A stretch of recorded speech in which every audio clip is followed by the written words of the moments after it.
कल हमने टोपोलॉजीज़ तक ब्रेक लगाई थी और टोपोलॉजीज़ तक हमने सारी डिटेल के अंदर डिस्कशन की थी। होपफुली वो काफ़ी आपके लिए हेल्पफुल होगी और आपने पढ़ा भी होगा उसको अच्छे तरीके से। आज जो हमारा टॉपिक है जी, उस टॉपिक का नाम है ट्रांसमिशन मोड। आज हमने ट्रांसमिशन मोड्स को पढ़ना है। दुनिया के अंदर दो डिवाइसेस के दरमियान जो गुफ्तगू होती है उसके मोड्स क्या क्या हो सकते हैं। आज तक कितने कितने मोड्स आए हैं। सबसे पहले दुनिया में मोड इजाद हुआ था सिंप्लेक्स। इस मोड का मतलब ये था कि अगर दो डिवाइसेस हैं, दो डिवाइसेस हैं और आपस में कनेक्टेड हैं, एक डिवाइस हमेशा सेंड करेगी, ये रिसीव नहीं कर सकती, और दूसरी डिवाइस सिर्फ रिसीव करेगी, ये कभी ज़िंदगी सेंड नहीं कर सकती। ये बिल्कुल इनिशियल स्टेज थी जिस स्टेज के अंदर डिवाइसेस भी ईजाद हुई थी और आपका नेटवर्क बनना भी शुरू हुआ था और नेटवर्क के दरमियान में कम्युनिकेशन भी शुरू हुई थी। तो नेटवर्क के दरमियान में कम्युनिकेशन करने के लिए सबसे पहला मॉड निकला था सिंप्लेक्स, जिसका मतलब ये था कि अपनी मर्जी से एक डिवाइस को स्पेसिफिक टास्क दे दो कि तुमने सिर्फ सेंड करना है और दूसरी डिवाइस ने स्पेसिफिक काम करना है, रिसीव बस। दूसरी डिवाइस सेंड नहीं कर सकती, पहली डिवाइस रिसीव नहीं कर सकती। ये तो था पहला इनिशियल स्टेज वाला काम कि सिंप्लेक्स एक मॉड निकला था। दूसरे नंबर पे मॉड निकला था हाफ डुप्लेक्स। ये आज भी दुनिया में मौजूद है, ये वाला।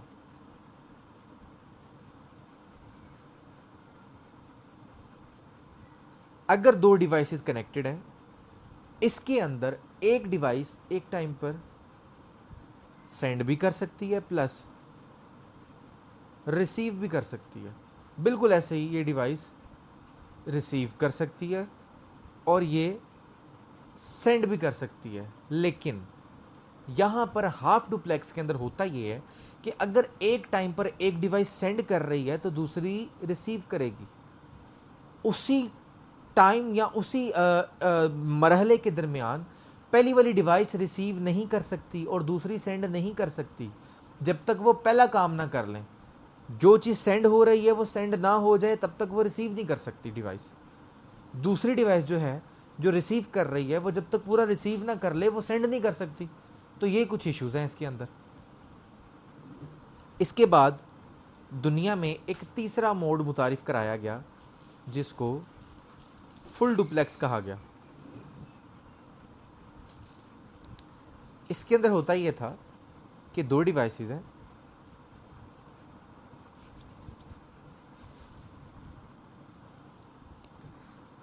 और इसके अंदर अगर एक डिवाइस एक टाइम पर सेंड कर रही है उसी टाइम पर वो उसको रिसीव भी कर सकती है विदाउट एनी इंटरप्शन, और अगर दूसरी डिवाइस रिसीव कर रही है उसी टाइम पर वो सेंड भी कर सकती है। एक टाइम पर दोनों काम हो सकते हैं। तो आज जो आपकी मोस्टली डिवाइसेस हैं जिनके अंदर आपका लैपटॉप, आपका मोबाइल और आपकी बाकी छोटी मोटी डिवाइसेस, वो सारी की सारी फुल डुप्लेक्स की मोड में काम कर रही होती हैं। हाफ डुप्लेक्स के बारे में मैं आपको बता चुका हूँ। आज भी कुछ ऐसी डिवाइसेस हैं जो कि हाफ डुप्लेक्स पे काम करती हैं। अब आप सोच रहे होंगे वो कौन सी हैं, तो आपको बताता चलूँ, दुनिया में आपके पास एक वाईफाई की टेक्नोलॉजी है।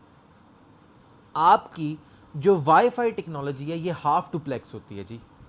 यही वजह है कि आप जब वाईफाई का राउटर बाय करने के लिए जाते हैं मार्केट में तो उसके ऊपर लिखा होता है 300 Mbps। ये स्पीड्स होती हैं वाईफाई राउटर्स की।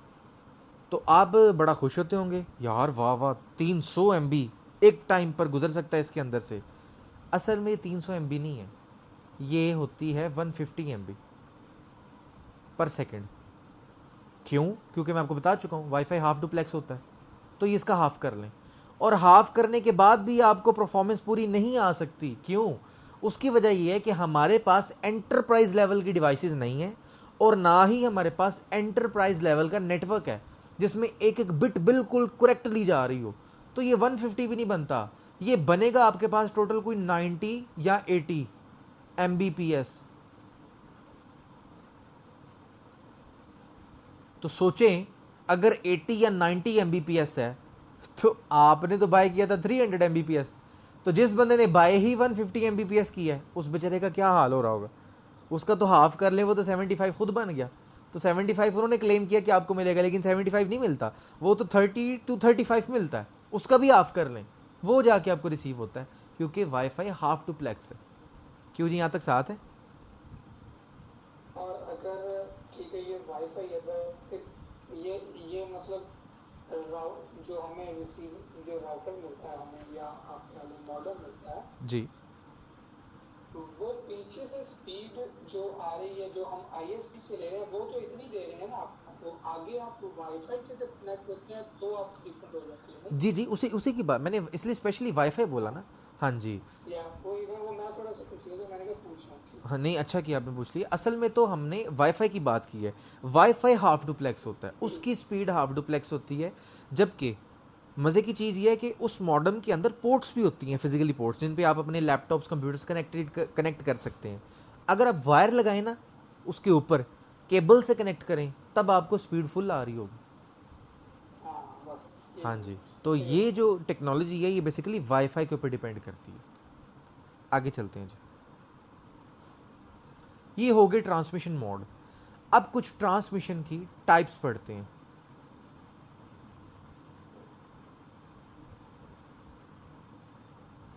और ये बड़ी मशहूर है। दुनिया में ट्रांसमिशन की 3 टाइप्स हैं जी। एक कहलाती है आपकी यूनिकास्ट, एक आपकी कहलाती है मल्टीकास्ट, एग्जैक्टली ब्रॉडकास्ट।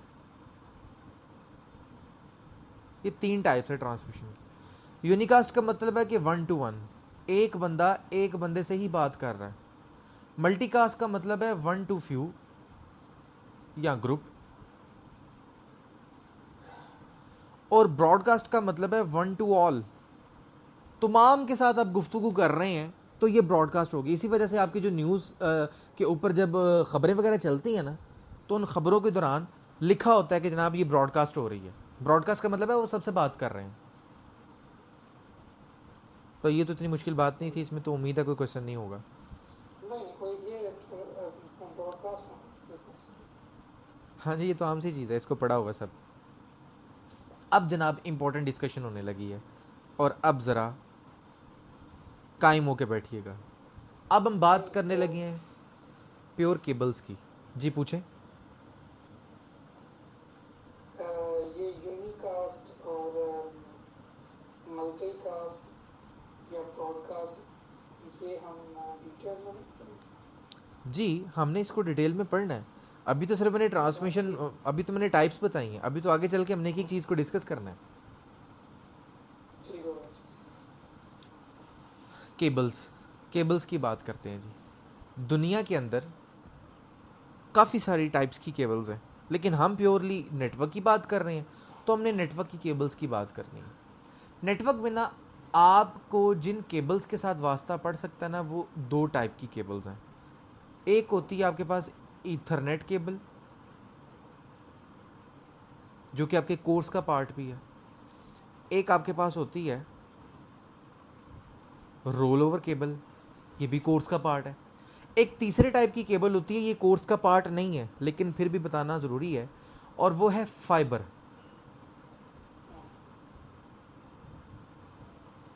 ऑप्टिक। ये 3 टाइप्स की केबल्स हैं।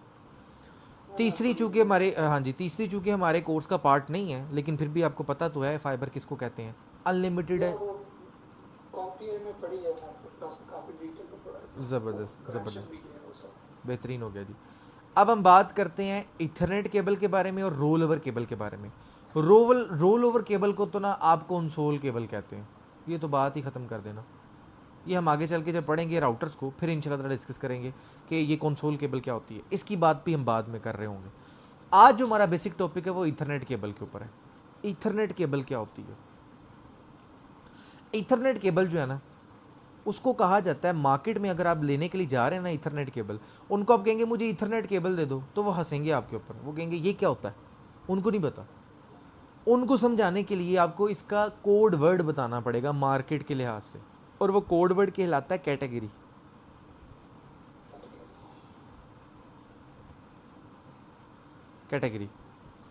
कैटेगरी को लफ्ज़ को बिगाड़ कर कैट कर दिया गया। इसको कैट बोलते हैं मार्केट के अंदर ना। तो ये केबल शुरू हुई थी कैट 1 से, कैट 1, फिर आई कैट 2, फिर 3, और चलती चलती ये आई कैट 4, फिर कैट 5, कैट 5 के बाद कैट 5E आई, फिर आई कैट 6, और फिर आई कैट 6E, फिर कैट 7, और अब लेटेस्ट जो दुनिया में आपके पास मौजूद है वो कैट 8 है, जो अभी अभी रिसेंटली लॉन्च हुई है।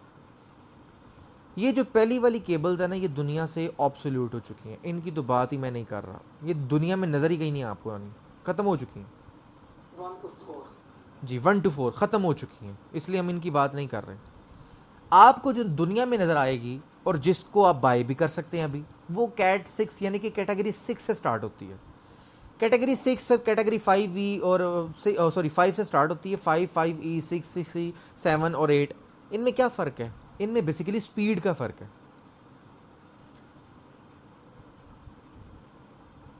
आपकी जो कैट 5 है ये आपको 100 MB पर सेकेंड देती है। एक सेकेंड में आप 100 MB का डेटा इस केबल के ऊपर से ट्रांसफ़र कर सकते हैं। कैट 5E आपको 1 GB देती है, यानी कि 1000 MB देती है। सॉरी जी ये मेगाबिट्स पर सेकंड है ना? एग्जैक्टली मेगाबिट्स है, मुझे इसलिए इसके लिए स्मॉल b लिखना चाहिए था।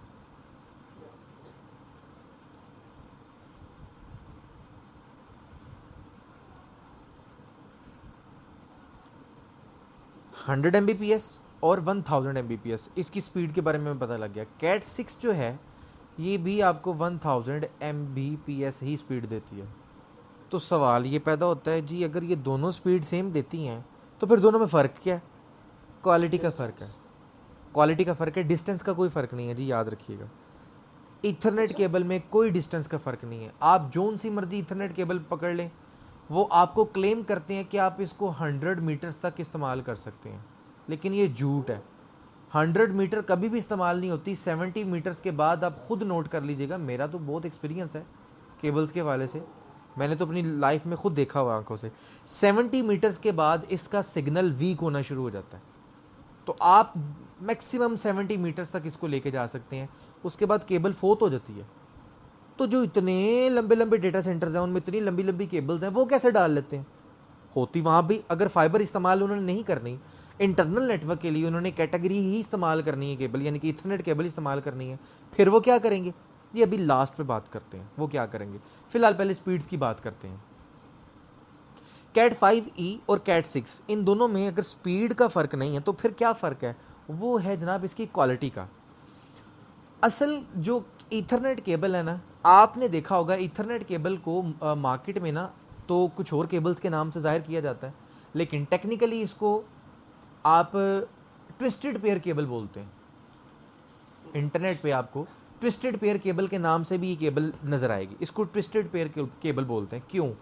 उसकी वजह ये है कि असल में जब आपको कभी ज़िंदगी में इत्तेफाक हुआ केबल को खोलने का, तो इसके अंदर से ना 8 केबल्स निकलती हैं, और वो 8 केबल्स बेसिकली 4 पेयर्स होते हैं। जिस तरह मैं आपको बताता हूँ पेयर्स क्या होते हैं। इसमें 4 कलर्स होते हैं। ब्लू, ब्लू के बाद आपके पास ऑरेंज कलर होता है इसमें,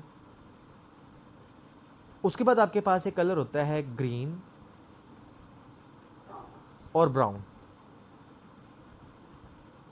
4 कलर्स होते हैं। हर एक कलर की वायर तो आपको मिल गई, तो ये 4 कलर्स हो गए। तो बाकी 4 क्या हैं? हर एक कलर के साथ उसका वाइटिश भी कलर होता है, यानी कि अगर ब्लू है ना तो ब्लू के साथ एक केबल कर्व हुई होगी इसके साथ ही, और वो वाइट ब्लू होगी, यानी कि थोड़ा थोड़ा उसके अंदर ना ब्लू का टच होगी वो वाइट, लेकिन हल्का हल्का ब्लू का टच होगा। बिल्कुल ऐसे ही ऑरेंज होगी, ऑरेंज के साथ एक केबल ट्विस्टेड की तौर पे इसके साथ शामिल होगी और वो ऑरेंज होगी, वाइट ऑरेंज उसको कहा जाता है। इस तरह बाकी केबल्स हैं। तो टोटल मिला के आपके पास 8 केबल्स बनती हैं। यहाँ तक कोई मसला तो नहीं जनाब? बिल्कुल नहीं। ठीक है जी, आगे चलते हैं। अब इसको ट्विस्टेड पेयर केबल क्यों बोला जाता है और ये ट्विस्ट की सूरत में क्यों होती है? जो लोग पढ़ते हैं ना इलेक्ट्रिकल इंजीनियरिंग, उनको अच्छे तरीके से पता है इस बात का कि इलेक्ट्रिसिटी का एक चार्ज होता है, उस चार्ज के करीब से कोई भी और रेडिएशन गुजर रही हो ना, या कोई सिग्नल गुजर रहा हो, वो उसको ड्रॉप कर देता है, अपने पास से गुजरने ही नहीं देती इलेक्ट्रिसिटी किसी चीज़ को, उसके सिग्नल को या उसके चार्ज को ख़त्म करने के लिए। अब देखें यही वॉल्स है ना हमारी, इन्हीं वॉल्स के अंदर से इलेक्ट्रिसिटी की केबल्स भी गुजर रही हैं, और इन्हीं वॉल्स के अंदर से हमारी ये वाली केबल्स, ईथरनेट केबल्स भी गुजर रही होती हैं। तो इस सूरत में तो फिर हमारा कभी सिग्नल पहुंच ही नहीं सकता किसी जगह पे, केबल तो वर्क कर ही नहीं सकती। या तो फिर ऐसे हो कि जिस घर के अंदर या जिस बिल्डिंग के अंदर आपने ईथरनेट केबल डाली है वहाँ पे बिजली ना हो, तो ये तो मुमकिन ही नहीं है। इस चीज़ को बचाने के लिए या इस चीज़ को हैंडल करने के लिए डेवलपर्स ने एक तरीका निकाला, और ये तरीका है ट्विस्ट का। उन्होंने फाइंड आउट किया कि अगर आपका इलेक्ट्रिसिटी के करीब से कोई गुजर हो रहा है, अगर आप ट्विस्ट की सूरत में गुजरे ना, तो वो चार्ज उसका नेगेटिव की सूरत में चला जाता है, वो चार्ज को बाईपास कर जाता है, क्योंकि उसका बहुत हाई रेडिएशंस के साथ चार्ज होता है इलेक्ट्रिसिटी का। जब उसके करीब से कोई सिग्नल गुजरता है, अगर वो सिग्नल ट्विस्ट की सूरत में गुजरता है ना, तो वो चार्ज को डिस्टर्ब नहीं कर पाता, चार्ज उस सिग्नल को डिस्टर्ब नहीं कर पाता, और वो सिग्नल आसानी से गुजर जाता है। यही वजह है कि आज भी आपको वो केबल ट्विस्ट की सूरत में घूमी घूमी नजर आती है, आपस में वो राउंड हुई होती है, वो सिर्फ और सिर्फ इलेक्ट्रिसिटी के चार्ज को ख़त्म करने के लिए होती है। एक चीज़ तो ये होगी। दूसरी चीज़ ये है, कभी इतफाक हो तो कैट 5e और कैट 6 दोनों को खोल के देखिए, आपको दोनों में फ़र्क वाज़िया पता लग जाएगा। एक तो क्वालिटी का फ़र्क होता है, और दूसरा असल जो फ़र्क होता है वो इसके दरमियान में एक पाइप लगा होता है प्लास्टिक का, उसका भी फ़र्क होता है। वो पाइप ने बेसिकली उन केबल्स को कर्ल करना होता है, वो ऐसी अपनी मर्ज़ी से कर्ल नहीं हो जाती केबल्स की, जनाब वो केबल्स को राउंड करके तो अंदर वो उसके ऊपर एक वो प्लास्टिक का वो पाइप बिछा दिया है जिसको केबल कहा जाता है, ऐसे नहीं होता। सेंटर में केबल्स के दरमियान में एक पाइप होता है प्लास्टिक का।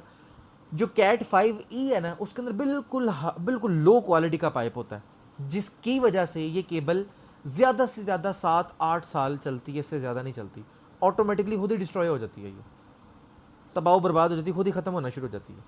जो कैट 6 है ना, इसका एक तो मटेरियल हार्ड होता है, और दूसरा इसके दरम्यान में जो पाइप होता है ना, वो पाइप बहुत अच्छी क्वालिटी का होता है, जिसकी वजह से अच्छे तरीके से ये ट्विस्ट हुई होती है केबल, और आपको मैक्सिमम स्पीड जो ये क्लेम करते हैं, ये आपको मैक्सिमम स्पीड मिल भी सकती है उसकी क्वालिटी की वजह से। दूसरा और तीसरा फ़र्क, 2 फ़र्क हमने देख लिए। तीसरा और इम्पॉर्टेंट फ़र्क ये है, आपने यकीनन कॉपर में और सिल्वर का फ़र्क तो देखा होगा। सिल्वर जो होता है वो थोड़ा सा लाइट वेट होता है, कॉपर ज़रा हाई एंड होता है और महंगा होता है, क्योंकि उसके अंदर से अच्छे तरीके से डेटा पास हो सकता है, चार्ज भी उसके अंदर से अच्छे तरीके से पास हो सकता है। तो ये दो ही फ़र्क, ये तीसरा फ़र्क इसमें मेजर ये है कि कैट 6 आपको कॉपर में मिल जाती है अच्छी क्वालिटी के अंदर, ये सिल्वर में नहीं होती। कैट 5e जो है ये भी आपको सिल्वर में भी मिल सकती है, कॉपर में भी मिल सकती है, लेकिन कॉपर में आने के बाद भी इसका वही मसला रहेगा कि इसके अंदर क्वालिटी अच्छी नहीं होती। लेकिन अब डेवलपर्स ने ये किया, जब कैट 6e को ईजाद करना था तो कैट 6 को इतना ज़्यादा महंगा कर दिया उन्होंने कि लोग नहीं ले पाते थे, लेकिन इसके फीचर्स को देख के लोगों ने इसरार किया कि हमें ये चाहिए, तो फिर उन्होंने इसके अंदर भी सिल्वर निकाल दिया कि इसके अंदर भी सिल्वर निकालो, लेकिन सिल्वर भी बहुत अच्छा सिल्वर होता है, क्योंकि इसके अंदर वैसे ही वो पाइप बहुत अच्छा है और बाकी इसकी क्वालिटी भी अच्छी है, तो आपको मैक्सिमम स्पीड मिल जाती है। कैट 6 के अंदर होता ही सिर्फ कॉपर है, और वो आपको 10 GB यानी कि 10,000 Mbps की स्पीड देता है। ये 6e में जी एग्जैक्टली 6e के अंदर।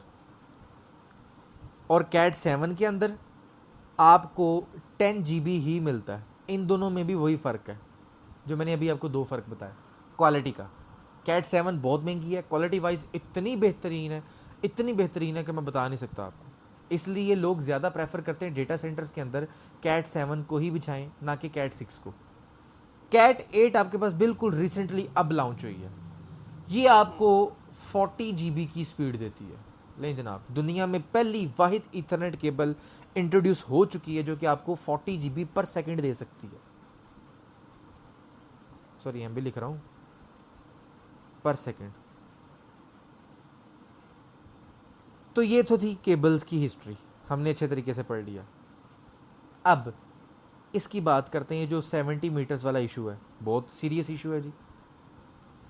70 मीटर्स तो ऐसे ही हो जाते हैं, पता भी नहीं लगता। ये जनाब अगली गली में 70 मीटर्स हो गए, तो बंदा फिर क्या करे, फिर तो वो नेटवर्क बिछा ही नहीं सकता। अगर किसी की कंपनी बहुत बड़ी है, जैसे कि मैंने गालिबन दूसरे नंबर पर जहाँ पर जॉब की थी, उनके पास जो एरिया था वो था 42 या 32 केनाल, 32 केनाल में जगह थी उनके पास, या 42 केनाल थी, इतना बड़ा एरिया। उसमें तो ये 70 मीटर्स तो मजाक लगता था आपको, और उसमें एक एंड से लेके दूसरे एंड तक टोटल थी ही आपके पास ईथरनेट केबल, फाइबर बिछी नहीं थी।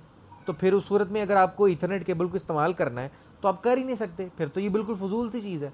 नहीं, आप कर सकते हैं, और उसके करने का तरीका ये होता है रिपीटर। जी, अब मैं वही बताने लगा हूँ। आपके पास जो सिग्नल ट्रैवल साथ करता साथ है अपने आप को करेक्ट भी कर रहा हूँ जो मेरे जेल में कहीं गलत ना। सही सही सही, उसका जो तरीका होता है जो आपका सिग्नल ट्रैवल करता है वो कुछ इस तरह से ट्रैवल करता है, इस तरह से 0 1 की शेप में। ये जो नीचे वाला पोर्शन होता है ये 0 होता है, और जो ऊपर वाला पोर्शन होता है वो 1 होता है। ये 0 फिर 1 फिर 0 फिर 1, तो 0 1 की फॉर्म में ये ट्रैवल करता है। जब ये इसका सिग्नल डाउन होता है, ये डाउन होते होते होते होते ये बिल्कुल फ्लैट हो जाता है। जब फ्लैट होता है ना तो यहाँ पे आके काम ख़राब हो जाता है, और यहाँ तक जहाँ से ये डाउन होना शुरू होता है यहाँ पर 70 मीटर्स हो चुके होते हैं। 70 मीटर्स के बाद इसका सिग्नल डाउन होना शुरू होता है। तो फिर किया ये जाता है कि 70 मीटर्स के बाद यहाँ पर आप एक रिपीटर लगा देते हैं, और रिपीटर की दुनिया में ख़त्म हो गई जो रिपीटर, दुनिया से रिपीटर ख़त्म हो गए हैं। अब रिपीटर की जगह पे जो रिपीटर का काम करती है डिवाइस, उसका नाम है जनाब हब। जी हाँ, हब आपका रिपीटर का काम करती है। ये है वो वजह, ये है वो वजह जो आज भी दुनिया में हब मौजूद है। वरना ये तो इतनी बुरी चीज़ है कि जिसका डेटा आता है उसको उस तक सेंड नहीं करती, सबको सेंड करी जाती है। इसको तो दुनिया से ख़त्म हो जाना चाहिए, इतनी बुरी चीज़ है ये। तो ये अपनी इस वजह से ही अभी तक हयात है दुनिया में, क्योंकि ये रिपीटर का काम भी कर रही है। और रिपीटर का क्या मतलब है कि अगर उसके पास कोई डेड सिग्नल आता है, उस सिग्नल को पकड़ के वो दोबारा से एक्टिव कर देती है ये हब, वो आगे सेंड कर। और आगे सेंड कर देगी। इसका मतलब यहाँ से ऑनवर्ड, इस एरिया से ऑनवर्ड फिर आपके पास 70 मीटर्स का कुशन मिल गया आपको। तो ये कितनी कमाल की चीज़ है। तो इस तरीके से आप इथरनेट केबल्स को इस्तेमाल करते हैं। अब इम्पॉर्टेंट बात इथरनेट केबल्स के वाले से अब असल शुरू होने वाली है। ये तो इसकी कैटेगरीज थी ना जो हमने पढ़ ली। केबल एक ही है जी, क्रॉसओवर। इथरनेट केबल, सही कहा जी आपने, केबल एक ही है।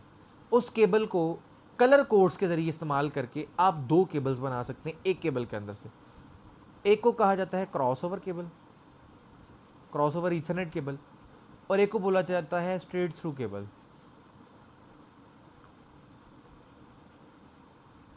और ये कलर कोड्स को इस्तेमाल करके बनती है। क्रॉसओवर केबल जो होती है, अगर आप सेम डिवाइसेस को या और ज़्यादा आसान करने के लिए सेम फैमिली को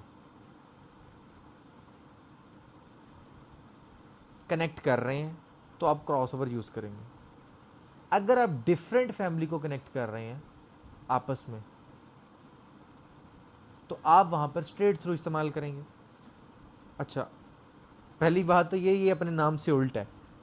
अगर डिफरेंट फैमिली हो तो समझ आता है कि यार चलो क्रॉसओवर की समझ आती है, ये तो सेम फैमिली में है, तो आपने इससे कंफ्यूज नहीं होना, ये उल्टा है इसका। ये बस आपने जेहन में रखना है कि डिफरेंट फैमिलीज़ को अगर आपस में कनेक्ट कर रहे हैं तो क्रॉसओवर इस्तेमाल होती है, सेम फैमिली को कनेक्ट करते हैं तो आपके पास स्ट्रेट थ्रू इस्तेमाल होती है। अब बात करते हैं फैमिलीज़ किसको कहते हैं, ये क्या बला आ गई दुनिया में।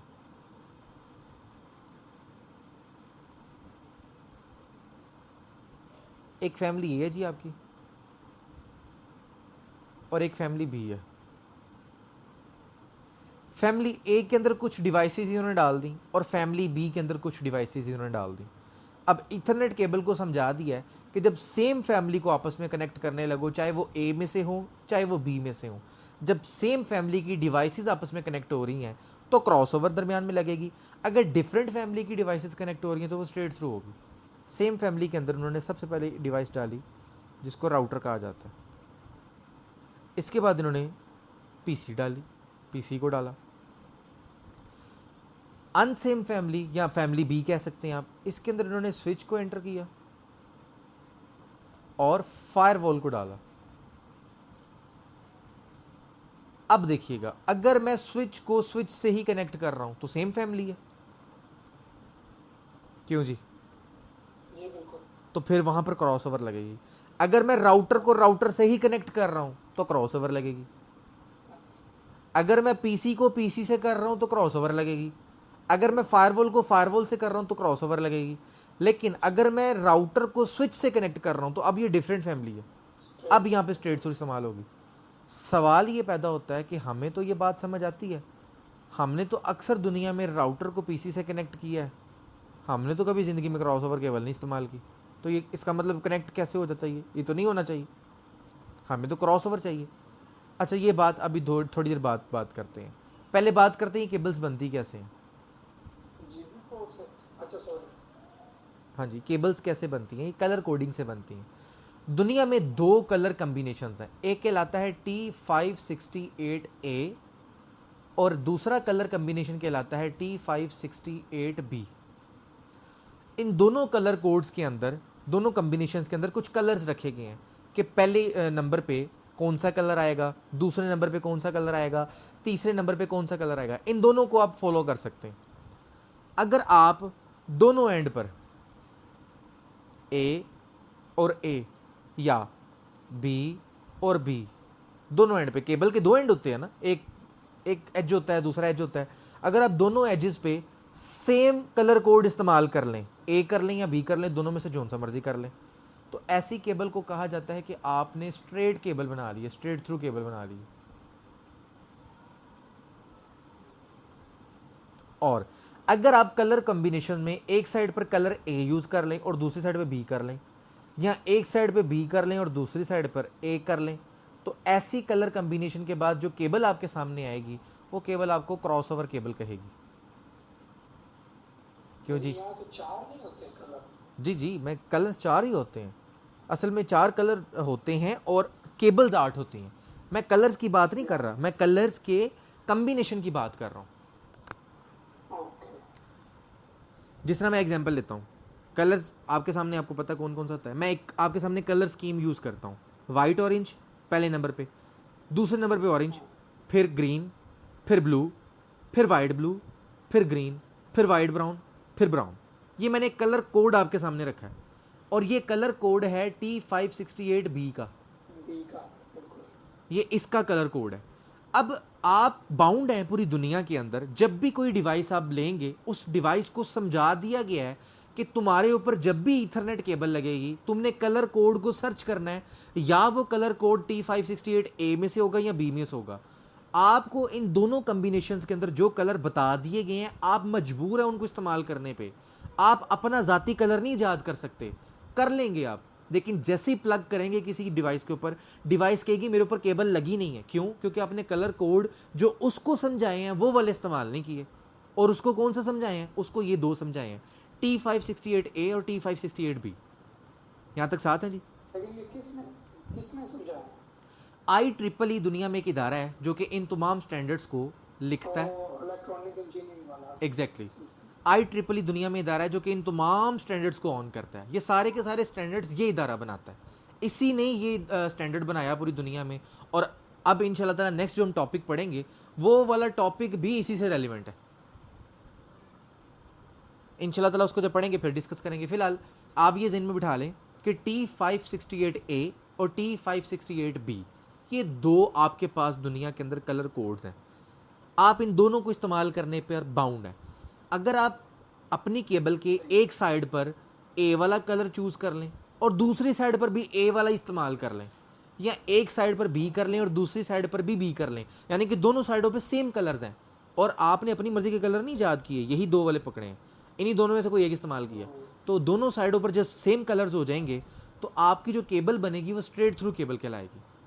और अगर आपकी दोनों साइड्स पर कलर कोड चेंज है, एक साइड पर आपने ए वाला स्टैंडर्ड इस्तेमाल कर लिया और दूसरी साइड पर आपने बी वाला कर लिया, तो ऐसी केबल क्रॉसओवर केबल कहलाती है। यहां तक साथ है जी? बिल्कुल। अब मैं एक दफ़ा आपको दिखा देता हूँ।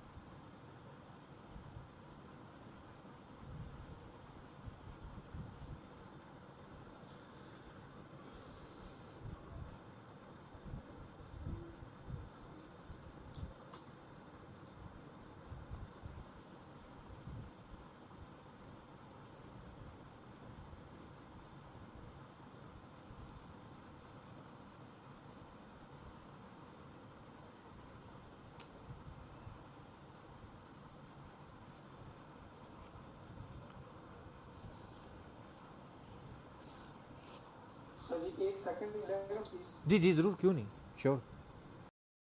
स्क्रीन के ऊपर आपको दोनों कलर कोड नज़र आ रहे हैं, आ रहे हैं जनाब? जी और उसके साथ साथ आपको ये भी नज़र आ रहा होगा ऊपर T568A B एंड A। दुनिया में आपके पास ये दो ही स्टैंडर्ड्स हैं, तीसरा खुद से कोई ईजाद हमने नहीं करना। अब मैंने जो आपको कलर कोड बताया था, ये देखें, white orange orange, white green blue, white blue green, white brown brown, ये T568B है। दुनिया में ज़्यादा तौर पे इसको इस्तेमाल किया जाता है। इसको भी आप कर सकते हैं, कोई मसला नहीं, ये भी तो एक स्टैंडर्ड है, लेकिन फेमस ये हो गया, इसको लोग ज़्यादा यूज़ करते हैं। अच्छा, अगर आप चाहते हैं कि आपको पता लगे ये केबल कैसे बनानी है, उसके लिए आपको वीडियो देखनी पड़ेगी। और आपके लिए एक चीज़ बताते चलूँ कि अल्हम्दुलिल्लाह मेरा यूट्यूब के ऊपर एक चैनल भी है। सबसे पहली चीज़ तो ये कि आपने देखा है? जी जी मैंने सारी रिसर्च की है आपके बारे में जितनी कर सकता हूँ। चलें जी, ये तो बड़ी अच्छी बात है जी, ज़बरदस्त है। आप यूट्यूब के उस चैनल पर जाएं और जैसा कि मैं दिखाता हूँ आपको, ये मैं चैनल पर जाता हूँ, स्लैश डाल के OSCBT लिख के एंटर कर दें और आप डायरेक्ट मेरे चैनल पर लैंड होंगे। प्लेलिस्ट में हम जाते हैं तो ये मैंने सारी प्लेलिस्ट अलग अलग करके रखी हुई है। जो वीडियो जिससे रेलिवेंट है उसके नीचे प्लेलिस्ट का नाम लिखा हुआ है। आप इंटरनेट के ऊपर जो बड़ी टेक्निकल चीज़ें उसको लर्न करना चाहते हैं तो आप इस प्लेलिस्ट के अंदर वीडियोस को देख लें। इसको सब्सक्राइब भी कीजिएगा लाजमी तौर पे। और हाँ जी, आपसे रेलिवेंट जो प्लेलिस्ट है ना वो मैं आपको बताता चलूँ। पहली चीज़ ये सिस्को नेटवर्किंग, अभी आपको इसमें से कुछ समझ नहीं आने वाली, जब इंशाल्लाह ताला आप CCNA कर लेंगे तब आपको समझ आएगी मेरी कितनी बड़ी एफर्ट है ये। और ये वो टॉपिक्स हैं जो कि कोर्स का पार्ट नहीं है, कोर्सेज में नहीं पढ़ाए जाते। ये फिजिकल और प्रोफेशनल टॉपिक्स हैं जिनका आपके साथ वास्ता पड़ेगा फील्ड में जाके, लेकिन तब परेशान ना होइएगा, अभी देख लेंगे तो आपके लिए ईजी रहेगा। तो वीडियोस को एक्सप्लोर कीजिएगा। ये लिनक्स से रिलेटेड है। लिनक्स के अंदर कुछ ऐसे टिप्स एंड ट्रिक्स हैं जो कि मैंने इसके ऊपर वीडियोस बना के कुछ अपलोड की हुई हैं। ये वैसे टिप्स एंड ट्रिक्स हैं, इसके अंदर विंडोज़ के भी हैं, लिनक्स के भी हैं। विंडोज़ के वाले से ट्यूटोरियल्स हैं वो ये हैं। इस तरह डिफरेंट और बहुत सारे ट्यूटोरियल्स हैं। हम थोड़ा सा नीचे आते हैं तो यहाँ पर एक आपको ये देखें, ये मिल रही है नेटवर्क केबलिंग के नाम से एक प्लेलिस्ट मिल रही है। इसमें हम आते हैं तो ये आपको दो वीडियोस मिलेंगी। इस वीडियो के अंदर बाकायदा तौर पे डिटेल के अंदर केबल बनाने का तरीका बताया कि केबल कैसे बनाई जाती है और इसके लिए आपको सामान क्या क्या चाहिए, बनाते कैसे हैं, केबल खोल के उसको कैसे प्लग इन करते हैं, क्या करते हैं, सारा कुछ सर आपके सामने है। आप इस वीडियो को ज़रूर देखिएगा। वैसे क्या हमें बनानी पड़ती है फील्ड में? बड़ा आपने कमाल का सवाल, बड़ा कमाल का सवाल आपने पूछा जी। आप बाहर के हालात तो मुझे नहीं पता जी, इधर मैं इतना बता दूं आपको कि अगर आप पाकिस्तान के अंदर मैनेजर भी हैं ना और आपको केबल नहीं बनानी आती, हालांकि ये आपका काम नहीं है, ये तो टेक्नीशियन का काम है या इलेक्ट्रिशियन का काम है। इलेक्ट्रिशियन जो होते हैं नॉर्मली जो बिल्डिंग्स के होते हैं वो ये केबल्स ही लगाते हैं और इनके ऊपर ये कनेक्टर्स भी खुद लगाते हैं या टेक्नीशियंस लगाते हैं। आपका तो ये काम ही नहीं है। लेकिन पाकिस्तान में ये समझा जाता है कि अगर कोई मैनेजर है उसको ये केबल का कनेक्टर लगाना नहीं आता, उसको कंपनी से निकाल दो, उसका कोई काम नहीं कंपनी में। यहाँ पर ऐसा रवाज है और ऐसा दिमाग है। फिर भी आपको यहाँ पे तो टेक्नीशियन ही होता है जो इंस्टॉल करता है, मतलब आप तो बेसिकली कॉन्फ़िगरेशन और ये वो, मतलब ये डिपेंड करता है आपकी जॉब पे। लेकिन नेटवर्क एसोसिएट या इंजीनियर जो है वो ये काम बिल्कुल नहीं करता। ये काम या तो वैसे मिल जाती है या फिर, हाँ जी बिल्कुल सही कह रहे हैं।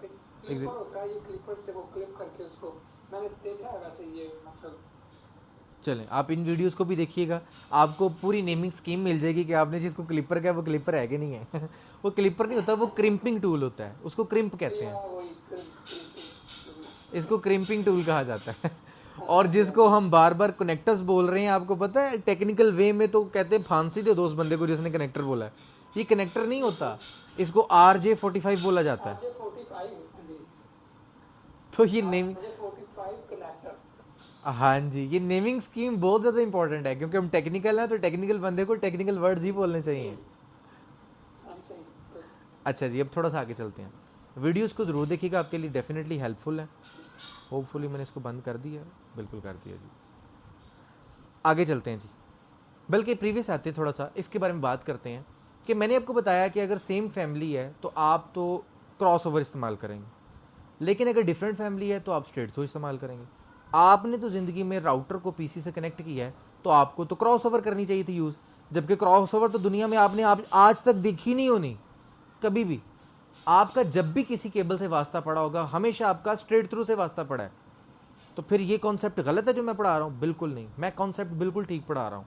अब मामला ये है कि 90 की दिहाई के अंदर जब ये चीज़ें सारी डेवलप हुई थी ना, और ये सारी चीज़ों के एक्शन लिए जा रहे थे, स्टैंडर्ड्स बन रहे थे, उस दौरान ये बात भी सोचेगी कि दुनिया के अंदर कोई सादा लोग भी रहते हैं जिनको इतना सारा नॉलेज नहीं होता, तो क्या वो कभी इन चीज़ों को इस्तेमाल नहीं कर सकते? एक मिनट, जी जी। ऐसा नहीं होता कि ये राउटर के जो या जो स्विच होता है उसके पीछे वो उन्होंने उल्ट करके वैसे ही लगा दी होती है, वो जो जिसके अंदर प्लग इन करते हैं आप नहीं नहीं केबल को? नहीं नहीं, ऐसा कुछ नहीं होता। वहाँ पे तो अंदर जॉइंट्स ही नहीं होते। ऐसा वहाँ पे तो जॉइंट नहीं होते, बल्कि वो केबल्स तो सर्किट्स के ऊपर लगे होते हैं, और उसके तो सर्किट्स होते हैं। पोर्ट्स जो होती हैं ना, पोर्ट्स जो डिवाइसेस अगर पोर्ट्स होती हैं उनको तो सर्किट्स के साथ जोड़ा जाता है। उधर तो कोई केबल्स अंदर की साइड पे कोई आपस में कनेक्ट नहीं की होती है उन्होंने, वो तो बिल्कुल मदरबोर्ड के ऊपर अटैच होती हैं। तो वहाँ पर ऐसा कुछ नहीं है, बल्कि जो टेक्निकल बात है वो ये है कि डेवलपर्स ने सोचा कि यार ये दुनिया में इशू आ सकता है कि लोग इतने सादा लोग भी हैं, इतने भी नॉर्मल लोग भी हैं दुनिया में जिनको इन चीज़ों का नहीं पता, जो टेक्निकल नहीं है, नेटवर्क की दुनिया से नहीं ताल्लुक उनका, तो वो फिर कैसे इस्तेमाल करें? वो तो फिर वो पढ़ने ही बैठ जाएंगे, यार ये क्या स्यापा ही पड़ गया हमें कि हम इसको इस्तेमाल ही नहीं कर सकते। हर चीज़ के लिए नया काम सीखो पहले, फिर उसको इस्तेमाल करने का तरीका सीखो, फिर वो इस्तेमाल कर सकते हो आप। तो ये तो काम बड़ा ख़राब हो जाएगा। तो डेवलपर्स ने फिर उसके बाद ये किया कि जितनी भी न्यू डिवाइसेस ईजाद हुई उन डिवाइसेस के अंदर सपोर्ट ऐड कर दी गई कि बेसिक तो उसूल यही है कि आप अगर सेम डिवाइसेस को कनेक्ट कर रहे हैं तो आप वहाँ पर क्रॉस ओवर ही इस्तेमाल करें। लेकिन उन डिवाइसेस के अंदर अब ये हिम्मत आ गई है कि अगर आप स्ट्रेट थ्रू केबल भी लगाएं तो भी वो चल सकती है। तो इसी वजह से आज दुनिया में आपने आज तक जो भी केबल देखी होगी वो स्ट्रेट थ्रू ही होगी। आपने अब से पहले कभी क्रॉस ओवर नहीं देखी होगी। जी, वैसे हमें राउटर से पीसी कनेक्ट क्यों करना? ये जब हम करेंगे फिर पता लगेगा आपको। अच्छा, हाँ जी, पता लगेगा आपको। उसके बगैर तो कुछ कर ही नहीं सकते आप। नहीं लेकिन वो तो हम स्विच से करेंगे ना, राउटर से चलें, अभी अभी थोड़ा सा अर्ली हो जाएगा। मैं अर्ली कोई कमेंट नहीं करना चाहूँगा क्योंकि फिर आप कंफ्यूज हो जाएंगे। हम डेफिनेटली इसको, नहीं आप सही कह रहे हैं, हम उसको स्विच से ही कनेक्ट करते हैं, लेकिन क्या उसका कभी इंटरफेस नहीं लेना? बाहर जाना है तो फिर राउटर। हाँ जी, कभी उसका इंटरफेस नहीं लेना पड़ सकता आपको। हाँ सही, मैं समझ गया। अच्छा वो ये है अच्छा चलो। चलें आगे चलते हैं जी। अब ये है कि आपके पास दुनिया में जो नॉर्मल केबल देखने को मिल सकती है वो स्ट्रेट थ्रू है, आपने क्रॉस ओवर कभी नहीं देखी होगी। लेकिन एक इशू आज भी मौजूद है। स्विचिंग जब इंशाल्लाह ताला हम पढ़ेंगे तो स्विचिंग के अंदर हम एक चीज़ पढ़ेंगे, ट्रंक। ये हम इंशाल्लाह ताला पढ़ेंगे। ट्रंक लिंक्स जो होते हैं ना वो बेसिकली केबल्स के ऊपर ट्रंक बनाया जाता है। आप अगर स्विच के अंदर बैठकर ट्रंक बनाना चाहते हैं तो आपको इस रूल को फॉलो करना ही पड़ेगा। आप एक स्विच को जब दूसरे स्विच के साथ जोड़ेंगे, स्ट्रेट थ्रू इस्तेमाल करेंगे, तो ट्रंक कभी भी नहीं बनना ही नहीं। वो आज भी ये कहता है कि जनाब मैं अभी तक उसी उसूल पर चल रहा हूँ, मेरे लिए आपको क्रॉस ओवर केबल ही लानी पड़ेगी। तो यहाँ पर मसला नहीं है। उसकी वजह क्या है? उसकी वजह ये है कि ये काम करेगा कोई टेक्निकल बंदा। हाँ जी, मैं यही कहने लगा था। यहाँ पर फिर भी बर्दाश्त हो सकता है क्योंकि स्विच कभी आम बंदे ने तो देखा ही नहीं, कभी भी देखा नहीं उसने तो कभी स्विच नहीं देखा होगा। स्विच किसको कहते हैं? ये तो डेटा सेंटर्स में होते हैं या कंपनीज के एंटरप्राइज नेटवर्क में लगे होते हैं। आम बंदा तो कभी स्विच देखता ही नहीं, ना उसका कभी उससे वास्ता पड़ता है। तो यहाँ पर फिर भी बर्दाश्त हो सकता है क्योंकि ये तो टेक्निकल बंदा करेगा, और टेक्निकल बंदा होता ही वो है जिसको टेक्निकल चीज़ों का पता हो। और अगर उसको ये भी नहीं पता तो फिर वो टेक्निकल नहीं है, वो फिर 2 नंबर ही कर रहा है। ठीक है, तो यहाँ पर ये बात बर्दाश्त है। यहाँ पे बिल्कुल ठीक है, आपने कहा कि अगर स्विच को स्विच से कनेक्ट कर रहे हैं और ट्रंक बना रहे हैं तो फिर यहाँ पर बर्दाश्त है। यहाँ पे क्रॉस ओवर ही आपको चाहिए, और आपको पता है कि आप क्रॉस ओवर के बगैर सर्वाइव नहीं कर सकते। क्यों जी, यहाँ तक साथ हैं जी? कोई मसला तो नहीं? 100% साफ। चलें जी, आज का अपना नेक्स्ट टॉपिक शुरू करते हैं जो कि असल इंपॉर्टेंट टॉपिक है, और उसका नाम है जनाब OSI रेफरेंस मॉडल।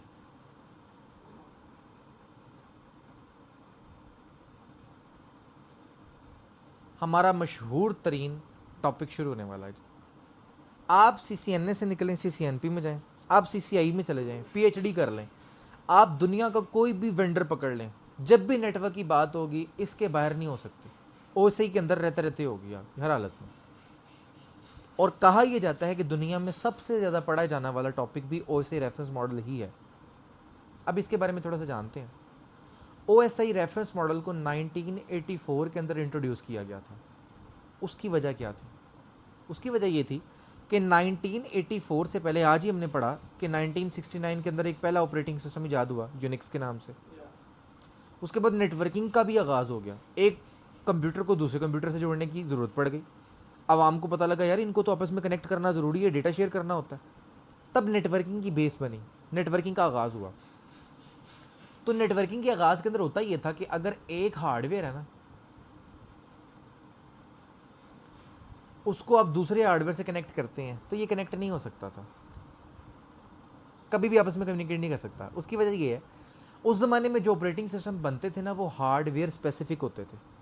एक ऑपरेटिंग सिस्टम को आप USB के अंदर बूटेबल बना के, जैसे आज इस्तेमाल करते हैं, मैंने एक USB बूटेबल बना दी, मैं चाहे 100 क्या 1 लाख कंप्यूटर्स को भी उसी USB से बूट करा के उसके अंदर ऑपरेटिंग सिस्टम इंस्टॉल कर सकता हूँ। आज के दौर में ये पॉसिबल है, उस दौर में ऐसा मुमकिन नहीं था।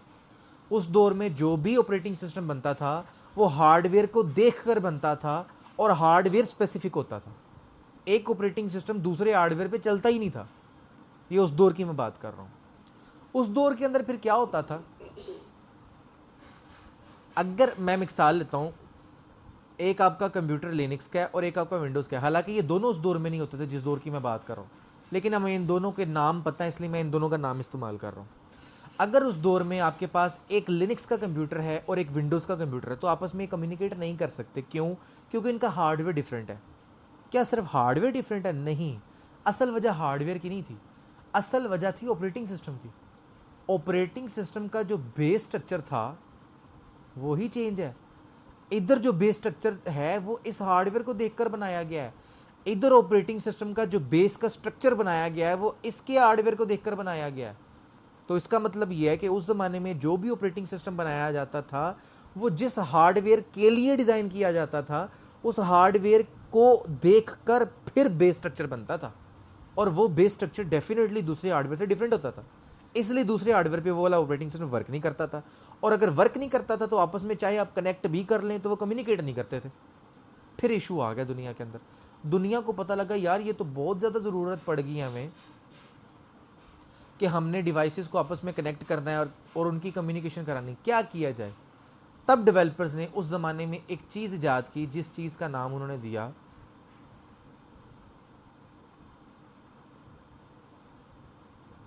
गेटवे। ये एक सर्वर टाइप का हार्डवेयर होता था जिसके अंदर होता यह था कि मल्टी iOS या मल्टी ऑपरेटिंग सिस्टम इसके अंदर इंस्टॉल हो सकते थे, मल्टीपल। अगर आपका लिनक्स है तो लिनक्स इसके अंदर इंस्टॉल हो सकता था, और अगर आपका विंडोज़ है तो विंडोज़ भी इसके अंदर इंस्टॉल हो जाता था। जब आपके पास आपकी कंपनीज में जितने भी ऑपरेटिंग सिस्टम मौजूद हैं, जितने टाइप्स के, उन तमाम टाइप्स को इसके अंदर इंस्टॉल कर लिया जाता था तो फिर वो आपस में सारे के सारे इससे कनेक्ट होते थे। अब कम्युनिकेशन कैसे होती थी? अगर ये ए है और ये बी है, ए ने बी से बात करनी है तो ए जाएगा पहले गेटवे में, और गेटवे में अपने पोर्शन में जाएगा जहाँ पे लिनक्स इंस्टॉल है। ये गेटवे करता क्या था? ये कम्युनिकेशन कराता था आपस के ऑपरेटिंग सिस्टम्स में, क्योंकि इसके ऊपर सारे ऑपरेटिंग सिस्टम्स इंस्टॉल होते थे। तो ये ट्रांसलेट कर दिया करता था एक की ज़ुबान दूसरे के अंदर। जब ये ट्रांसलेट हुई तो दूसरे के ऊपर विंडो कनेक्टेड है तो वो दूसरे से बाहर निकल के अपनी डिवाइस के साथ कम्युनिकेशन कर लिया करता था। उस ज़माने के अंदर ये गेटवेज होते थे, इस तरीके से कम्युनिकेशन हुआ करती थी। लेकिन असल इशू ये था कि ये गेटवे जो था ये बिल्कुल एक लेटेस्ट टेक्नोलॉजी थी और ये बहुत कॉस्टली थी, और ये इतनी ज़्यादा कॉस्टली थी कि आज के ज़माने के अरबों रुपए लगते थे फिर जाके उस ज़माने में ये हार्डवेयर डिज़ाइन होता था या हार्डवेयर कोई कंपनी लगा पाती थी। तो इतनी महंगी डिवाइस तो कोई बड़ी कंपनी ले सकती है, सिस्को टाइप की या IBM टाइप की, और उन्होंने लगाए भी थे अपने पास। जो नॉर्मल लेवल की कंपनी, जिस तरह मैं एक नॉर्मल पर्सन हूँ, अगर मैंने कोई अपनी ज़ाती कंपनी बनाई है और मेरी कंपनी में 10 कंप्यूटर्स हैं और 10 के 10 कंप्यूटर्स डिफरेंट ओएस रखते हैं और उन्हें आपस में कम्युनिकेशन भी करनी है, तो फिर वो नहीं कर सकते। क्यों? क्योंकि मुझे उसके लिए हार्डवेयर चाहिए गेटवे का, और गेटवे इतना ज़्यादा कॉस्टली है कि मैं बाय नहीं कर सकता। तो इसका मतलब है कि मैं बाय नहीं कर सकता तो मैं बिल्कुल कम्युनिकेशन नहीं करा सकता। उस ज़माने में डेवलपर्स को फिर अपनी नेटवर्किंग जो है ना वो फ्लॉप होती दिखाई दे रही थी कि ये काम तो सिर्फ अमीरों के हद तक ही रह गया, गरीब बंदा तो ये कर ही नहीं सकता। फिर उस ज़माने में डेवलपर्स ने सर जोड़ा, और सर जोड़ने के बाद उन्होंने फैसला किया कि असल इशू क्या है, इशू तलाश करो।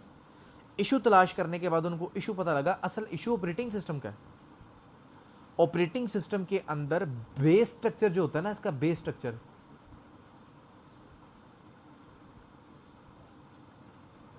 वो हार्डवेयर स्पेसिफिक होता है, और हर हार्डवेयर दूसरे हार्डवेयर से चेंज है। अगर ये बेस स्ट्रक्चर हार्डवेयर स्पेसिफिक है और हर ऑपरेटिंग सिस्टम का चेंज है, तो क्यों ना एक सेंट्रलाइज्ड सिस्टम के तहत एक ऐसा बेस स्ट्रक्चर इजाद कर दिया जाए जो कि दुनिया का कोई भी ऑपरेटिंग सिस्टम जब कोई वेंडर बनाए तो वो ऑपरेटिंग सिस्टम के अंदर वही बेस स्ट्रक्चर को इस्तेमाल करे। तो जब दुनिया के तमाम ऑपरेटिंग सिस्टम्स के अंदर बेस स्ट्रक्चर सेम हो जाएगा तो आपस में उनकी कम्युनिकेशन भी ईजी हो जाएगी। क्योंकि ये बात समझ आई है मेरी? बिल्कुल समझे। तो पहला ऑपरेटिंग सिस्टम कौन सा था जिन्होंने ये स्टैंडर्ड फॉलो किया? दुनिया में सबसे पहला ऑपरेटिंग सिस्टम जो था वो दुनिया से ऑब्सोल्यूट हो चुका है, मुझे उसका नाम नहीं आता, वो अजीबोगरीब किस्म का नाम था। उसके बाद 2-3 और आए। उसके बाद फिर AT&T कंपनी ने यूनिक्स ईजाद किया जो कि इन स्टैंडर्ड्स को फॉलो करता था। इन स्टैंडर्ड्स को एग्जैक्टली इन स्टैंडर्ड्स को यूनिक्स से ही आगे मशहूरी हुई और यूनिक्स के थ्रू ही काम चलना शुरू हुआ। इसी वजह से 1969 में बना था। जी इसी बिल्कुल सही कहा आपने, 1969 के अंदर ही ये सारा काम हुआ। और इसी वजह से जो गुन्नू एक आपकी जो दुनिया के अंदर बनी थी, एक क्या कहते हैं उसको, तहरीक, बिल्कुल तहरीक बनी थी। वो तहरीक ही ऐसी इसी वजह से बनी थी कि आपने एक ऐसा ऑपरेटिंग सिस्टम बना लिया है जो कि ऑपरेटिंग सिस्टम तमाम स्टैंडर्ड्स को फॉलो करता है और आप हमसे शेयर नहीं कर रहे। अब आपका अगला क्वेश्चन ये होगा कि ये क्या बात हुई, OS मॉडल तो 1984 में ईजाद हुआ जबकि यूनिक्स जो है वो 1969 में ईजाद हुआ, तो ये उसके स्टैंडर्ड्स को कैसे फॉलो करता है? क्यों जी, यही क्वेश्चन था अगला। देख लें, उस्ताद का तजर्बा होता है। इसमें ये अर्ज है इसमें ये अर्ज है, याद रखिएगा दुनिया के अंदर जब भी कोई चीज़ बनाई जाती है ना, सबसे पहले उसके ऊपर रिसर्च की जाती है और रिसर्च के अंदर उसके काफ़ी टेस्टिंग फेज़ होते हैं। हम इंशाल्लाह ताला जब IP एड्रेसेस को पढ़ेंगे ना तो आपको पता लगेगा कि हम जो IP एड्रेसेस पढ़ते हैं वो IP वर्जन 4 है और दुनिया में एक IP वर्जन 6 भी आया है। तो क्या गोरों की ज़ुबान के अंदर V5 नहीं आता? उनकी ज़ुबान में V5 को नहीं आता, V6 क्यों बना दिया, V5 क्यों नहीं बनाया? और ये V3, V2, V1 नहीं आता, ये गिनती उनकी ज़ुबान में है ही नहीं। बिल्कुल है, असल में वो टेस्टिंग थी। एग्जैक्टली, टेस्टिंग के बाद जब फाइनल फेज आता है ना तो उसको इम्प्लीमेंट किया जाता है। इसी तरीके से, हाँ जी बिल्कुल, इसी वजह से अगर आप इंटरनेट की हिस्ट्री जानना शुरू करें ना तो आपको पता लगेगा ये तो बहुत पुरानी है, लेकिन इसको जब कमर्शलाइज किया गया, जब इसको कमर्शियल किया गया वो डेट और है, क्योंकि तब तक टेस्टिंग खत्म हो चुकी थी, तब तक उनको इम्प्लीमेंट करना शुरू कर दिया गया था। ऐसे ही इसके ऊपर बहुत देर से काम हो रहा था। 1984 के अंदर जाके इसको एक स्टैंडर्डाइज एक लेयर्स की फॉर्म में मुतारिफ करा दिया गया दुनिया के अंदर, जिसको बाकायदा तौर पे एक नाम भी दे दिया गया और वो OSI रेफरेंस मॉडल है। यहां तक साथ है जी? आगे चलते हैं। OSI रेफरेंस मॉडल कहता है कि मेरे अंदर टोटल 7 लेयर्स हैं और ये टोटल 7 लेयर्स जो हैं ये सॉफ्टवेयर बेस्ड होती हैं, हार्डवेयर बेस्ड नहीं होती, ये सॉफ्टवेयर बेस्ड होती हैं। ये 7 की 7 लेयर्स जो हैं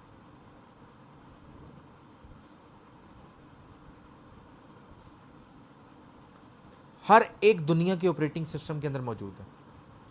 पहली लेयर नहीं, 7th लेयर एप्लीकेशन लेयर। दूसरी प्रेजेंटेशन, उसके बाद आपके पास आती है सेशन, फिर आती है ट्रांसपोर्ट, फिर आपके पास आएगी network and then data link, और फाइनली जो आपके पास आएगी उसका नाम है फिजिकल। ये आपके पास 7 की 7 लेयर्स आएंगी ओएससी रेफरेंस मॉडल के अंदर। अब मैंने ये साइड पे क्यों लिखी उसकी बात बताता हूँ आपको। हम दो एस्पेक्ट से देखेंगे इसको, एक हमारा सेंडर है और एक रिसीवर है। सेंडर पे भी ऑपरेटिंग सिस्टम है, रिसीवर पे भी ऑपरेटिंग सिस्टम है, और अगर दोनों साइड पे ऑपरेटिंग सिस्टम है तो यकीनन दोनों साइड्स पे ऑपरेटिंग सिस्टम है तो दोनों के अंदर ओएससी मॉडल होगा, बिल्कुल है, कोई शक ही नहीं। अब एक एग्जांपल लेते हैं कि ये हमारा सेंडर है, इसने कुछ सेंड करना है, और ये हमारा रिसीवर है, इसने कुछ रिसीव करना है। सेंड क्या आ रहा है, रिसीव क्या आ रहा है, वो हेलो हो रहा है। हम हेलो के एस्पेक्ट से पढ़ते हैं, दुनिया में जो भी डेटा सेंड होता है ऐसे ही होता है।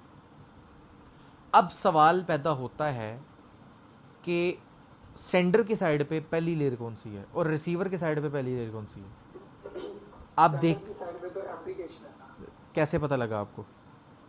क्योंकि हम ब्राउजर खोलते हैं तो हम कोई भी चीज़ जो टाइप करते हैं वो किसी यहाँ पर एप्लीकेशन पे करते हैं ना कोई ऐप होती है, कोई भी काम करना तो वो किसी ना किसी प्लेटफॉर्म पे होना है, तो वो डेफिनेटली एप्लीकेशन होगी, एप्लीकेशन लेयर होगी। मेरा अल्हम्दुलिल्लाह 8 इयर्स का एक्सपीरियंस है और टीचिंग का भी इसके साथ ही है।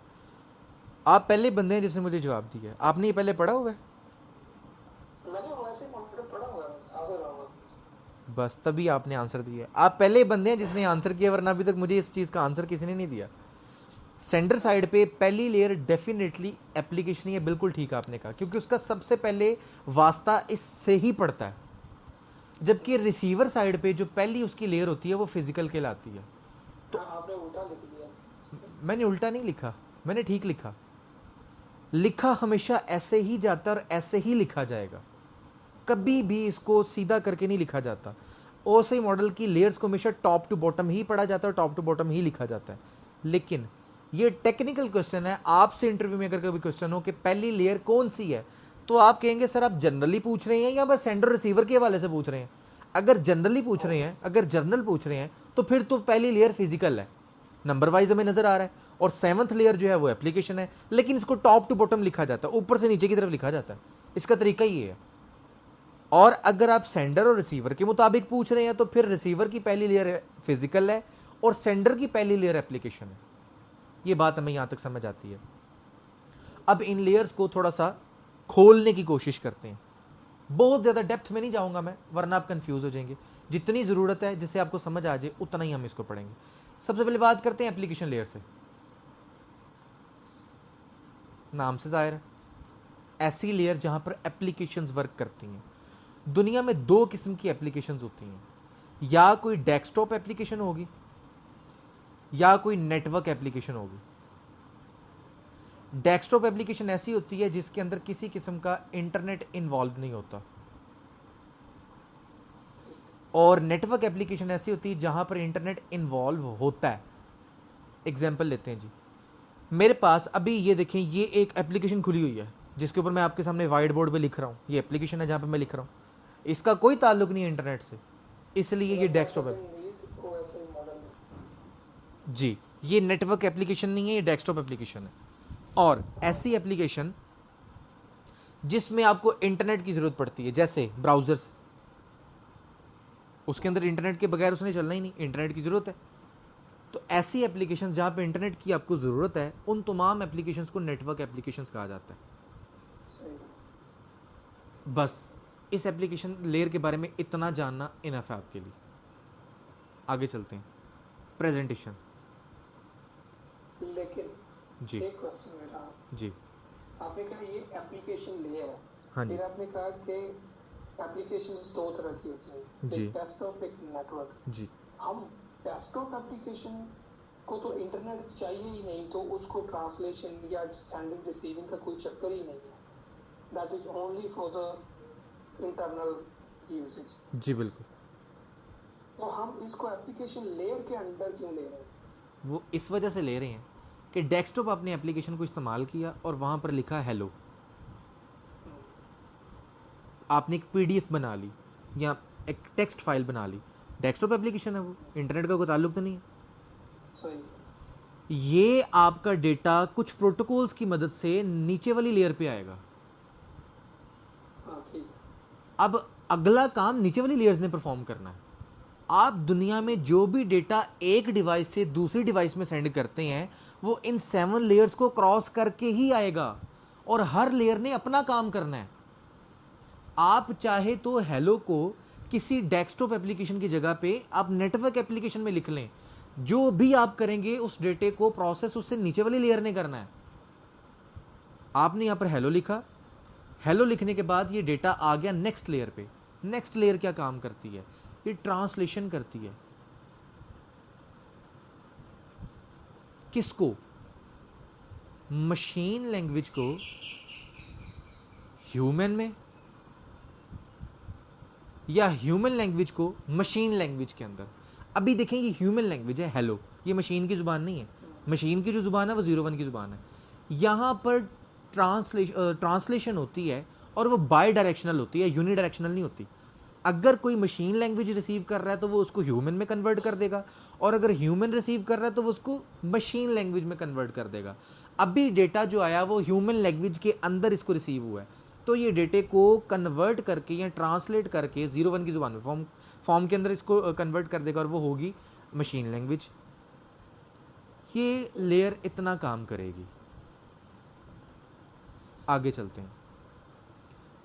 उसके बाद जब ये लेयर अपना काम कर लेगी तो ये डेटा आ जाएगा उससे नीचे वाली लेयर पे, जो कि सेशन लेयर है। सेशन लेयर अपने नाम से ज़ाहिर है ये सामने वाली डिवाइस के साथ एक सेशन बिल्ड करती है, और सेशन बिल्ड करके मेक श्योर करती है कि सेशन डिस्टर्ब ना हो, किसी किस्म की कोई प्रॉब्लम ना आए। इसका काम सिर्फ इतना ही है। इसका काम इस लेयर का सिर्फ एप्लीकेशंस के दरमियान सेशंस को बनाना है। जब सेशन बन गया तो यहाँ से फिर डेटा निकलेगा नेक्स्ट लेयर पे, और नेक्स्ट लेयर कौन सी है? Transport layer.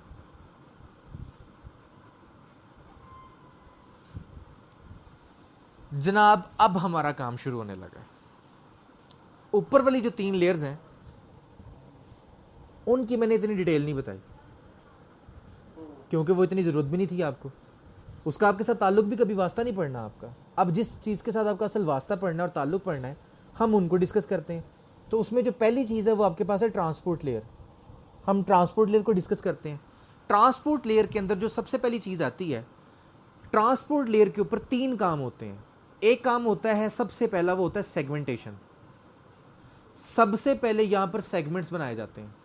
दूसरे नंबर पर यहाँ पर सीक्वेंस नंबर लगाए जाते हैं। जब ये 2 काम हो गए तो तीसरे नंबर पे इन दोनों कामों के बाद प्रोटोकॉल की सिलेक्शन होती है। ये 3 काम होते हैं जी आपके ट्रांसपोर्ट लेयर के ऊपर। स्टार्ट करते हैं पहले काम से, सेगमेंटेशन किसको कहा जाता है। हम एग्जांपल लेते हैं कि सेशन लेयर से जो इसके पास डेटा आया वो हेलो ही है तो वो 01 की ज़ुबान में, लेकिन हम एग्जांपल लेते हैं वो हेलो है। 01 की ज़ुबान में हो जो भी हो, वो सबसे पहले इसके सेगमेंट्स करेगा, इनके कुछ हिस्से कर देगा। ये वाली लेयर जो है ये उसके कुछ हिस्से कर देगी, अलग अलग कर देगी। अब ये आपस में मिक्स ना हो, या जब यहाँ से दूसरी वाली डिवाइस को सेंड किया जाए तो कुछ आगे पीछे ना हो जाए, इसलिए इसके ऊपर एग्जैक्टली सीक्वेंस नंबर लगाए जाएंगे। और वो सीक्वेंस नंबर अपनी आसानी के लिए मैं ये लगा देता हूँ 1 2 3 4 5। असल में तो ऐसे नहीं लगते, असल में वो लगते हैं 01 की ज़ुबान में, और वो लगते ऐसे हैं कि हर एक के नीचे वो 1 1 लगाता जाता है। इस 1 से मुराद ये है कि डेटा अभी कंटिन्यू है, जहां पर डेटा खत्म होगा उसके नीचे वो 0 कर देगा कि डेटा ऑफ हो गया। और आपको पता है कि 1 का मतलब ऑन होता है और 0 का मतलब ऑफ होता है। 2 काम हो गए जी, बहुत आसान थे, बहुत इजी थे, हमें समझ आ गई।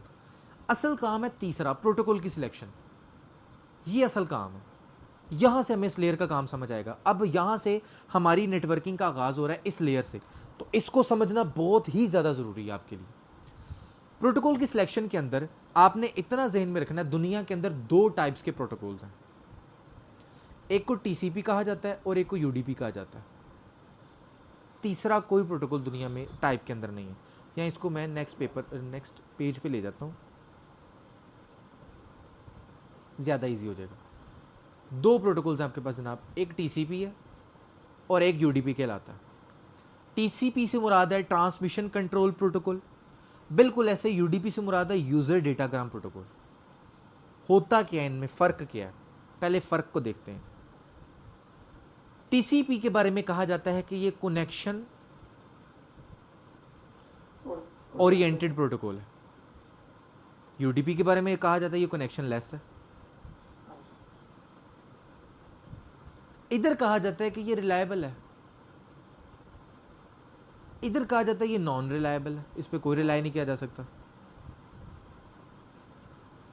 इधर एक और बात होती है और वो इंपॉर्टेंट है, वो ये है कि ये फास्ट नहीं है बल्कि ये स्लो है। इसके बारे में कहा जाता है कि ये फास्ट है। लास्ट और इंपॉर्टेंट बात जो आपके लिए जानना जरूरी है वो ये कि यहां पर 3 वे हैंडशेक होता है।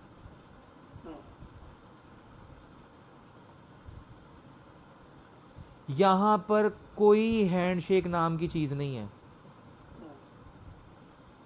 3 वे हैंडशेक क्या होता है उसको समझते हैं।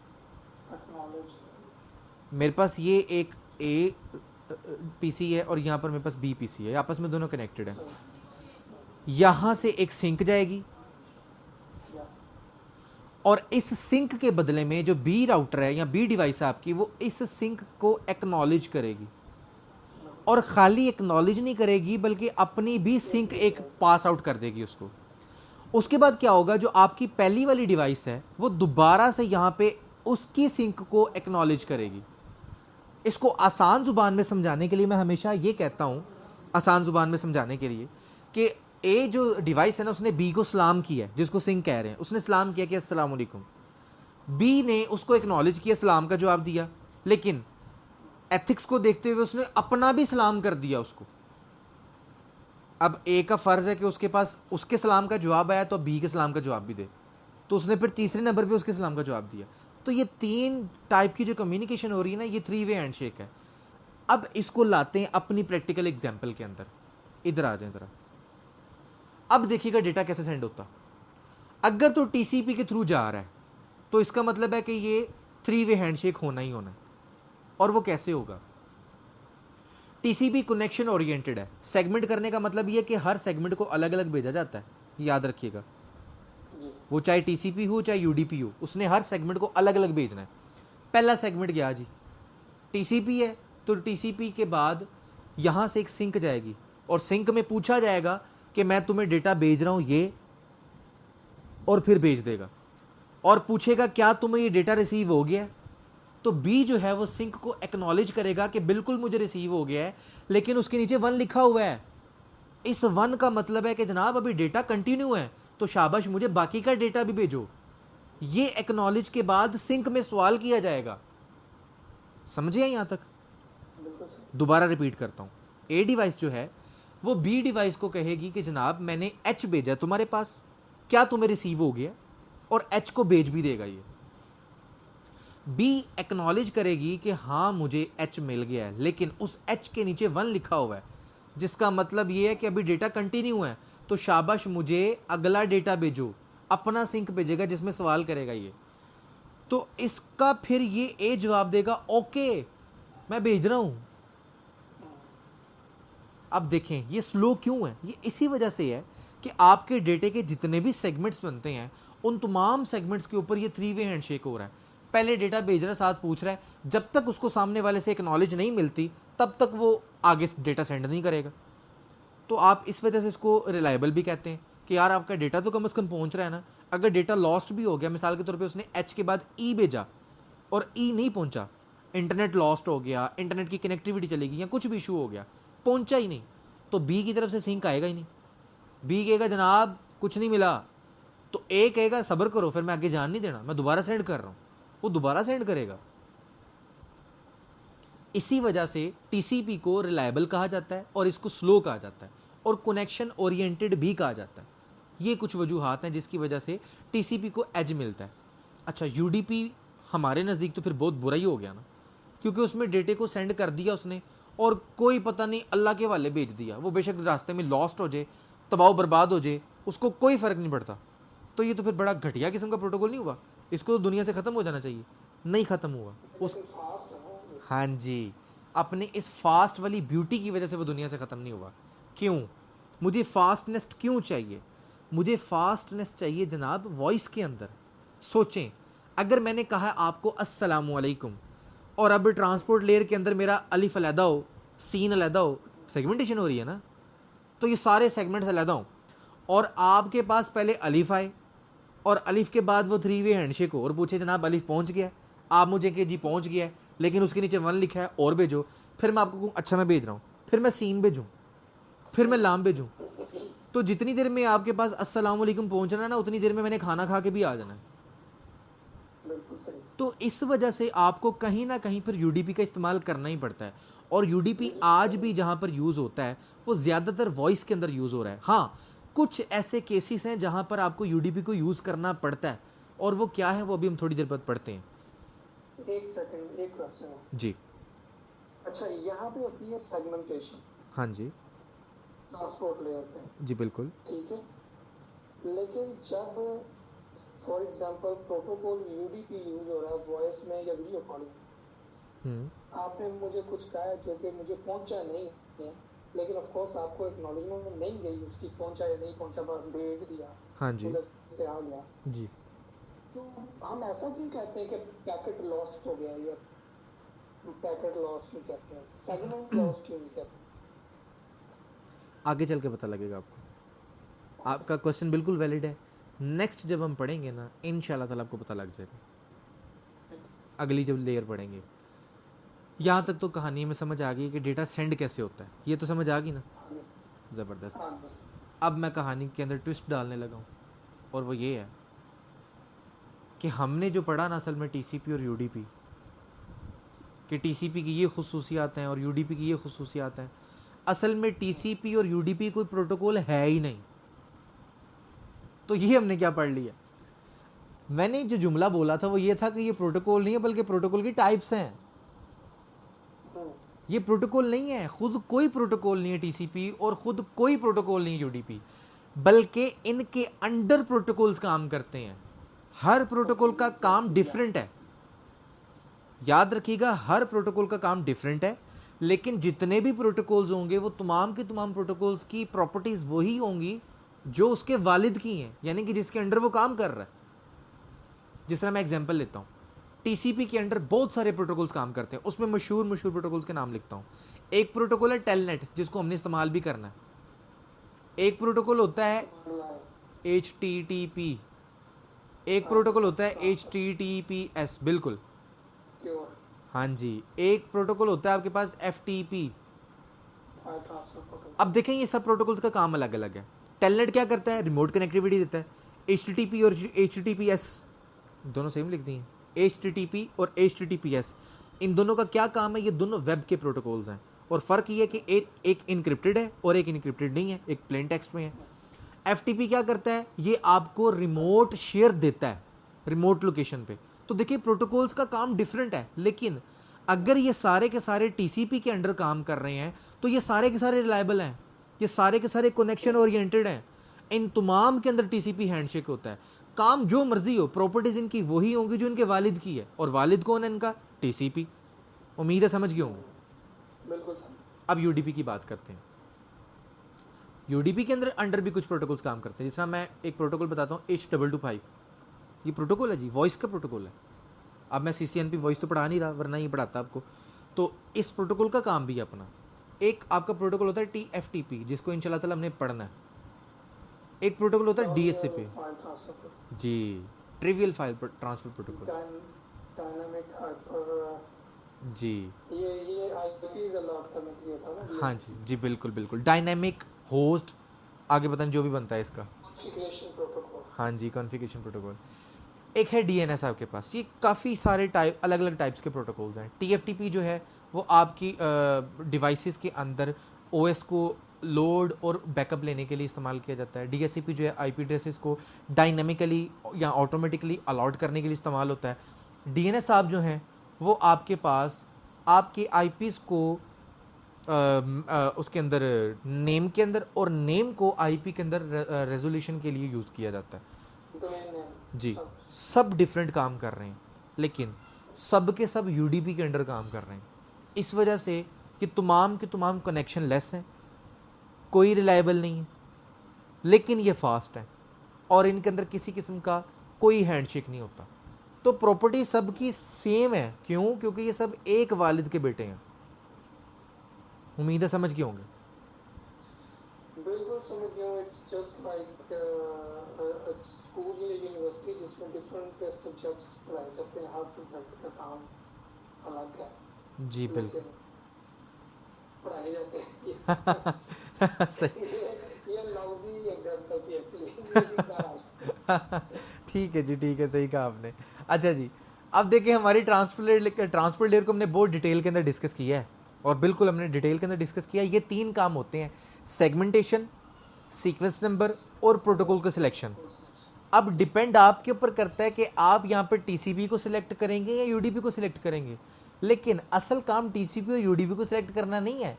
असल तो डिपेंड ये करता है कि उसके नीचे जो प्रोटोकॉल है, जो एक्चुअल प्रोटोकॉल है, आपने डेटा कैसे सेंड करना है, फिर आप वो वाला प्रोटोकॉल सेलेक्ट करेंगे। लेकिन मैंने क्यों डेटा सेंड करना है?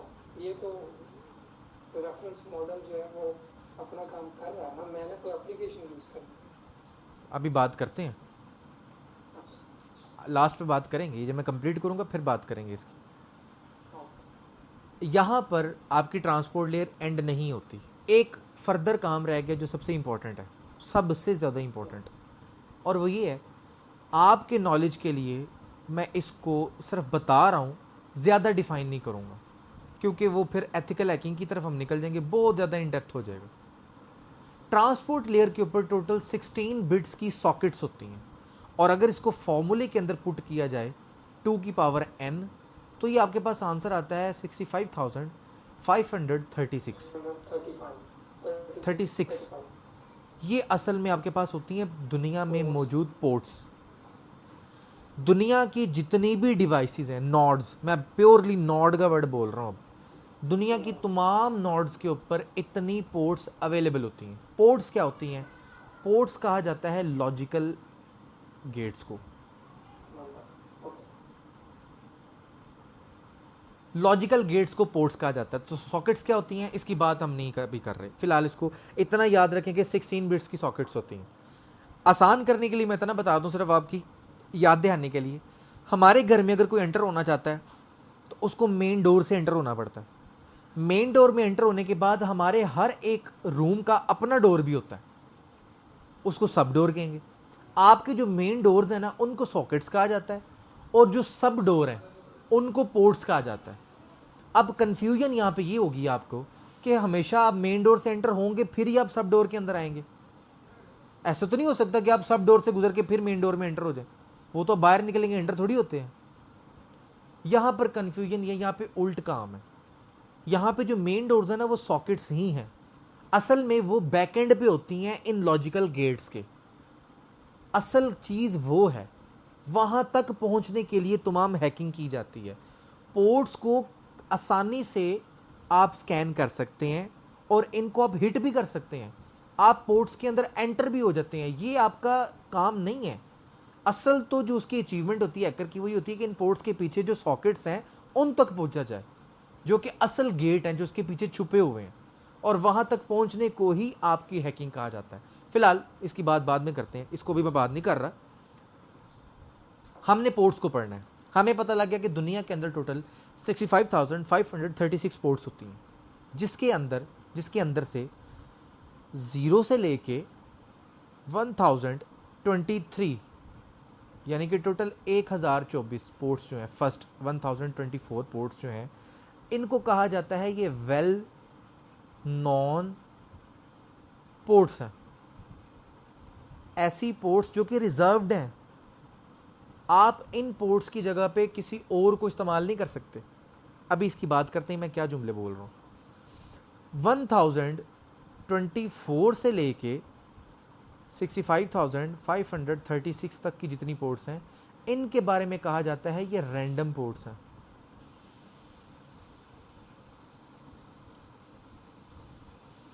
रैंडम पोर्ट से मुराद ये है कि आप इनमें से जिसको चाहे इस्तेमाल कर सकते हैं विदाउट एनी ट्रबल, किसी किस्म की कोई आपको प्रॉब्लम नहीं होगी। अब बात करते हैं इनको इन डेप्थ, ज़रा समझने की कोशिश करते हैं।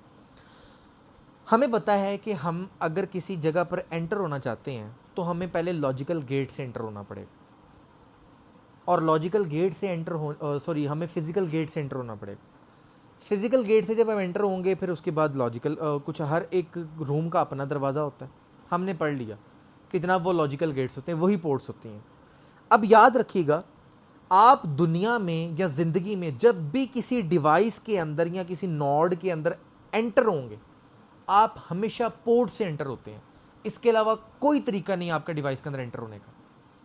जब भी डिवाइस में एंटर होंगे आप पोर्ट से एंटर होंगे।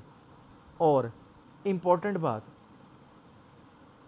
खाली पोर्ट नहीं, पोर्ट के साथ प्रोटोकॉल भी,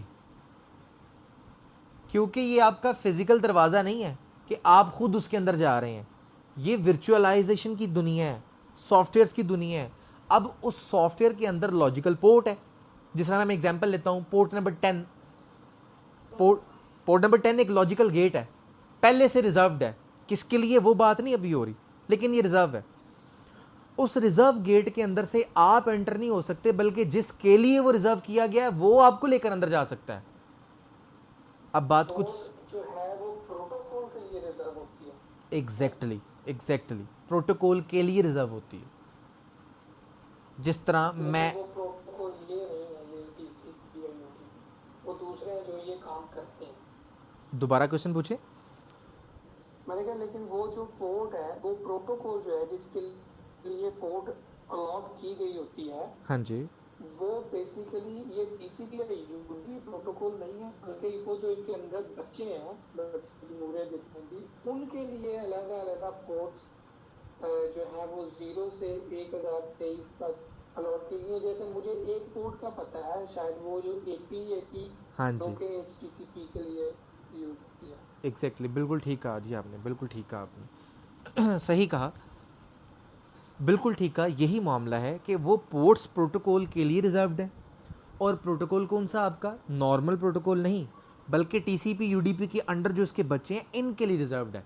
जैसा कि मैं एग्जांपल लेता हूँ, टेलनेट आपका प्रोटोकॉल है, इसकी जो पोर्ट है वो रिजर्व्ड है 23। मतलब ये है, अब जब किसी बंदे ने किसी डिवाइस को टेलनेट करना है, वो डिवाइस के अंदर ही एंटर हो रहा है ना, तो डिवाइस के अंदर एंटर होने के लिए उसको लॉजिकल गेट से गुजरना पड़ेगा। और लॉजिकल गेट के अंदर से सवाल पैदा होता है वो कौन से लॉजिकल गेट से एंटर होगा, तो वो टेलनेट कर रहा है, तो टेलनेट साहब के लिए 23 नंबर वाला गेट फिक्स कर दिया गया है। ये 23 के अलावा किसी गेट से एंटर नहीं हो सकता। यहाँ तक साथ, सॉरी, पता है क्या है ये ना, तो ये चीज मुझे समझ नहीं है लीगली में, इसलिए मैं आपको बार बार सुन कर रहा हूँ। नहीं नहीं नहीं नहीं, कोई प्रॉब्लम नहीं। अच्छा, टेलनेट के लिए 23 की जरूरत है, जी, ठीक है। हाँ जी, अब जब मैं एक कंप्यूटर से दूसरे कंप्यूटर पे कनेक्शन बनाऊंगा, यहाँ से मैं टेलनेट यूज कर रहा हूँ, जब मेरी रिक्वेस्ट दूसरे पे जाएगी तो उधर से ये एक्नॉलेज करेगा कि ये टेलनेट से जो है रिक्वेस्ट आई है, तो वो मुझे 23 अलॉट करेगा उधर से भी, या कि ये रिसीविंग पोर्ट और सेंडिंग पोर्ट ये डिफरेंट है। अच्छा, अब मैं अर्ली बात करूँगा तो आप शायद कंफ्यूज हो जाएं। आप जब भी अपने डिवाइस में से बाहर निकलते हैं ना, आपके साथ काफ़ी सारी चीज़ें जाती हैं, पूरा एक पैकेट होता है, उसको पैकेट बोलते हैं। उस पैकेट के अंदर काफ़ी सारी इन्फॉर्मेशन होती है, उसमें जो बेसिक, हाँ जी हेडर, उसी की बात कर रहा हूँ। उस हेडर के अंदर जो इन्फॉर्मेशन होती है ना, उस इन्फॉर्मेशन में दो चीज़ें मैं इंपॉर्टेंट बताता हूँ जिसका अभी आपके क्वेश्चन से ताल्लुक है। एक चीज़ होती है सोर्स पोर्ट और एक होती है डेस्टिनेशन पोर्ट। जब आप अपने डिवाइस में से बाहर निकलेंगे तो आपने भी तो किसी पोर्ट से बाहर निकलना है, ऐसे ही है। आप इन रैंडम पोर्ट्स में से आपकी डिवाइस कोई भी पोर्ट आपको एलोकेट कर देगी, रैंडम पोर्ट्स में से कोई भी 1024 से लेके 65,536 के दरमियान से कोई भी पोर्ट आपको एलोकेट कर दी जाएगी कि आप इस पोर्ट के अंदर से बाहर निकल जाए अपनी डिवाइस में से। लेकिन आपने जाना 23 पे है, तो सामने वाली जो डिवाइस है ना, सामने वाली डिवाइस, उसके अंदर जब आप एंटर होंगे तो आप 23 के अंदर एंटर होंगे। लेकिन जब आप उसमें से बाहर निकलेंगे तो फिर उसकी रैंडम पोर्ट में से बाहर निकलेंगे। अच्छा ठीक है, मैं मुझे ये बात आपकी समझ आ गई है, जस्ट कंफर्मेशन चाहता हूँ जी, मैं यहाँ टेलनेट यूज कर रहा हूँ रिमोट एक्सेस के लिए, अगले पीसी से जब कनेक्ट होगा तो भी टेलनेट ही यूज होगा, ठीक है। जी जी बिल्कुल। लेकिन जहाँ से जब मैं निकलूंगा या मेरा पैकेट जब निकलेगा तो उसके अंदर मुझे जो मेरे पीसी से जब ये निकलेगा मेरे सिस्टम से, तो वो रैंडम पोर्ट से निकलेगा, जरूरी नहीं कि वो 23 से निकलेगा। जी जी, वहाँ 23 से पर निकल एक सकता ही रिसीव नहीं, होगा, 23 से वो निकल सकता ही नहीं है। ये वो ज़रूरी, रिसीविंग के लिए है। हाँ जी, ज़रूरी वाला जुमला नहीं, वो निकल सकता ही नहीं है वहाँ से। सही कहा। उसकी वजह ये है कि अभी हमने बात की कि 23 वाला जो पैकेट है, 23 वाला जो गेट है वो तो टेलनेट के लिए फिक्स कर दिया गया।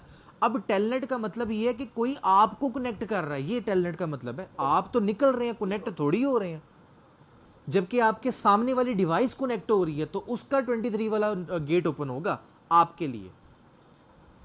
तो आप अगर खुद भी टेलनेट हो रहे हुए तो आपका 23 वाला गेट ओपन होगा, लेकिन अभी तो आप अपनी डिवाइस से बाहर निकल रहे हैं, तो आप रैंडम पोर्ट के थ्रू बाहर निकलेंगे। समझ गया। एक नॉटी क्वेश्चन है, नॉट क्वेश्चन जी। टेलनेट से जब मेरी रिक्वेस्ट उधर जाएगी और वो सिस्टम 23 पोर्ट ओपन कर देगा रिमोट एक्सेस की, जी बिल्कुल बिल्कुल। ठीक है, रिकॉग्नाइज करेगा कि ये टेलनेट से रिक्वेस्ट आ रही है, इसको टेलनेट पे जा, हाँ जी ठीक है। बिल्कुल।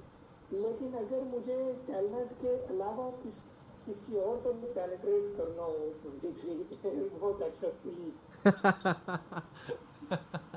ये आपने बात कर दी एथिकल हैकिंग की। ऐसा होता है। एथिकल हैकिंग की नहीं है, एक्चुअली हैकिंग की है। एथिकल बंदा तो ऐसा नहीं करेगा। ओ, आप ना अभी ऑनलाइन है, ऐसी बातें ऑनलाइन नहीं होती, समझा करें, इसलिए मैंने एथिकल लफ्ज बोला। इसलिए मैंने एथिकल लफ्ज बोला है। मैं समझ गया हूँ कि बात बिल्कुल पॉसिबल है। आप अगर नेटवर्क्स की दुनिया में ना, अगर आपने इसको अच्छे तरीके से समझ लिया तो समझना ही तो हैकिंग है। आपको पता लग गया आपने एंटर कैसे करना, बाहर कैसे निकलना है, अब क्या करना है। आप पेनिट्रेट कर सकते हैं, लेकिन अगर आपको तरीकाकार पता है तो, और उसके लिए आपको कुछ पे लोड्स को इस्तेमाल करना पड़ता है, कुछ टेक्निक्स को। कॉन्सेप्ट मेरे लिए बड़ा डिफिकल्ट है, पे लोड। ये आपने मुझे जरा जोर से समझाना होगा। ये अभी मैं और पे लोड, जी, अभी फिलहाल हमारे टॉपिक के अंदर तो पे लोड ऐड नहीं है। पे लोड जो है वो बेसिकली है उसके अंदर, लिनक्स के अंदर। नहीं, लेकिन ये जो डाटा लेके जाता है पे लोड, ये किसका पे लोड है? ये टीसीपी का पे लोड है? ये चीजें तो हमने पढ़ी नहीं थी। ये तो इंशाल्लाह ताला हमने पढ़नी है, वो तो जब हम पढ़ेंगे इंशाल्लाह ताला उसको देखेंगे, डिस्कस करते हैं उसको। उसको पे लोड नहीं कहते, उसको प्रोटोकॉल डेटा यूनिट कहते हैं, पीडीयू बोलते हैं।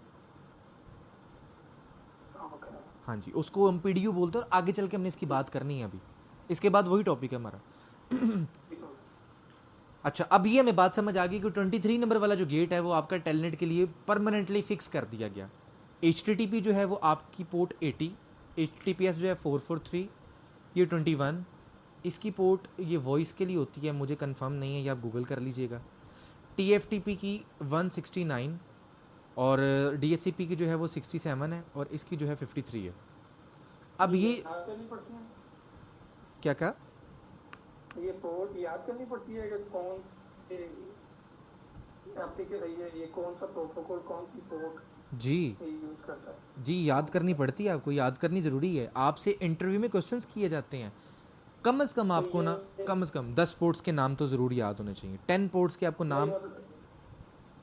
1023 तो नहीं ना करनी? नहीं नहीं, इतनी सारी क्यों करनी है, सिर्फ 10 करनी है, वो भी सिर्फ रेफरेंस के लिए, कि सामने वाले इंटरव्यूअर को पता लग जाए कि आपको जनाब कुछ ना कुछ आता है, आपको पता है कि पोर्ट्स क्या होती है, और रैंडम पोर्ट्स या जो मशहूर पोर्ट्स हैं उनके बारे में आपने उसको बता दिया। कम से कम 10 पोर्ट्स तो आपको आनी चाहिए। एग्जाम पॉइंट ऑफ व्यू से कोई इंपॉर्टेंट नहीं है। ओके, आगे चलते हैं जी। अब हमें ये बात समझ आ गई कि ये दरवाजे जो हैं, या ये जो लॉजिकल पोर्ट्स हैं, ये फिक्स कर दी गई हैं इन प्रोटोकॉल्स के लिए।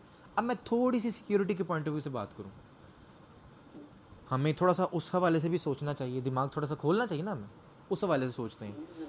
अब देखिए, टेलनेट जो है, मुझे पता है कि 23 नंबर पोर्ट है, उसके लिए फिक्स है। इसका मतलब ये है कि 23 नंबर पोर्ट से जब भी कोई बंदा रिमोट कनेक्टिविटी लेना चाहता है तो मेरी 23 नंबर पोर्ट ओपन हो जाएगी। और अगर कोई मेरे जैसा बंदा सियाना हुआ तो वो 23 से एंटर होके पेनिट्रेट भी कर सकता है बाकी डिवाइस के अंदर, ऐसे ही। तो फिर ये मैंने कोई हिकमत अमली तो नहीं अपनाई, या मैं कुछ समझदार तो नहीं कहलाऊंगा, कि मुझे जब पता है कि सामने से आने वाला बंदा जो है वो तोकीर भी हो सकता है और वो ब्लैक हैट हैकर भी हो सकता है, जब मुझे ये पता है तो मैंने क्यों दरवाज़ा खोल के रखा हुआ है कि वो, और मैंने आवाज़ें दी हैं जनाब आएँ और मेरा बेड़ा गर्क करें। मैंने क्यों आवाज़ें मारी हुई हैं लोगों को? अब मैं क्या कहना चाह रहा हूँ, वो मैं ये कहना चाह रहा हूँ, देखें ये वो पोर्ट्स हैं 0 से लेके 1023 तक, वो पोर्ट्स हैं कि जो वेल नोन पोर्ट्स हैं। आपको भी इसका पता है, मुझे भी पता है, थर्ड पार्टी हैकर को भी पता है, और गूगल पे आप सर्च करें सबको पता है, पूरी दुनिया को पता है। रैंडम पोर्ट्स वो हैं जो कि फ्री हैं, आप जिसको चाहे अपने पर्पज़ के लिए इस्तेमाल कर सकते हैं, लेकिन वेल नोन पोर्ट्स को आप अपने पर्पज़ के लिए इस्तेमाल नहीं कर सकते। उसमें अगर 23 नंबर वाली पोर्ट टेलनेट के लिए फिक्स है तो आप HTTP जो कि 80 के ऊपर चलता है, आप उसको फोर्स नहीं कर सकते कि वो 23 से जाए, नहीं जा सकता, क्योंकि उसको पता है 23 तो पहले फिक्स है टेलनेट के लिए, आप उसको वहाँ से नहीं भेज सकते।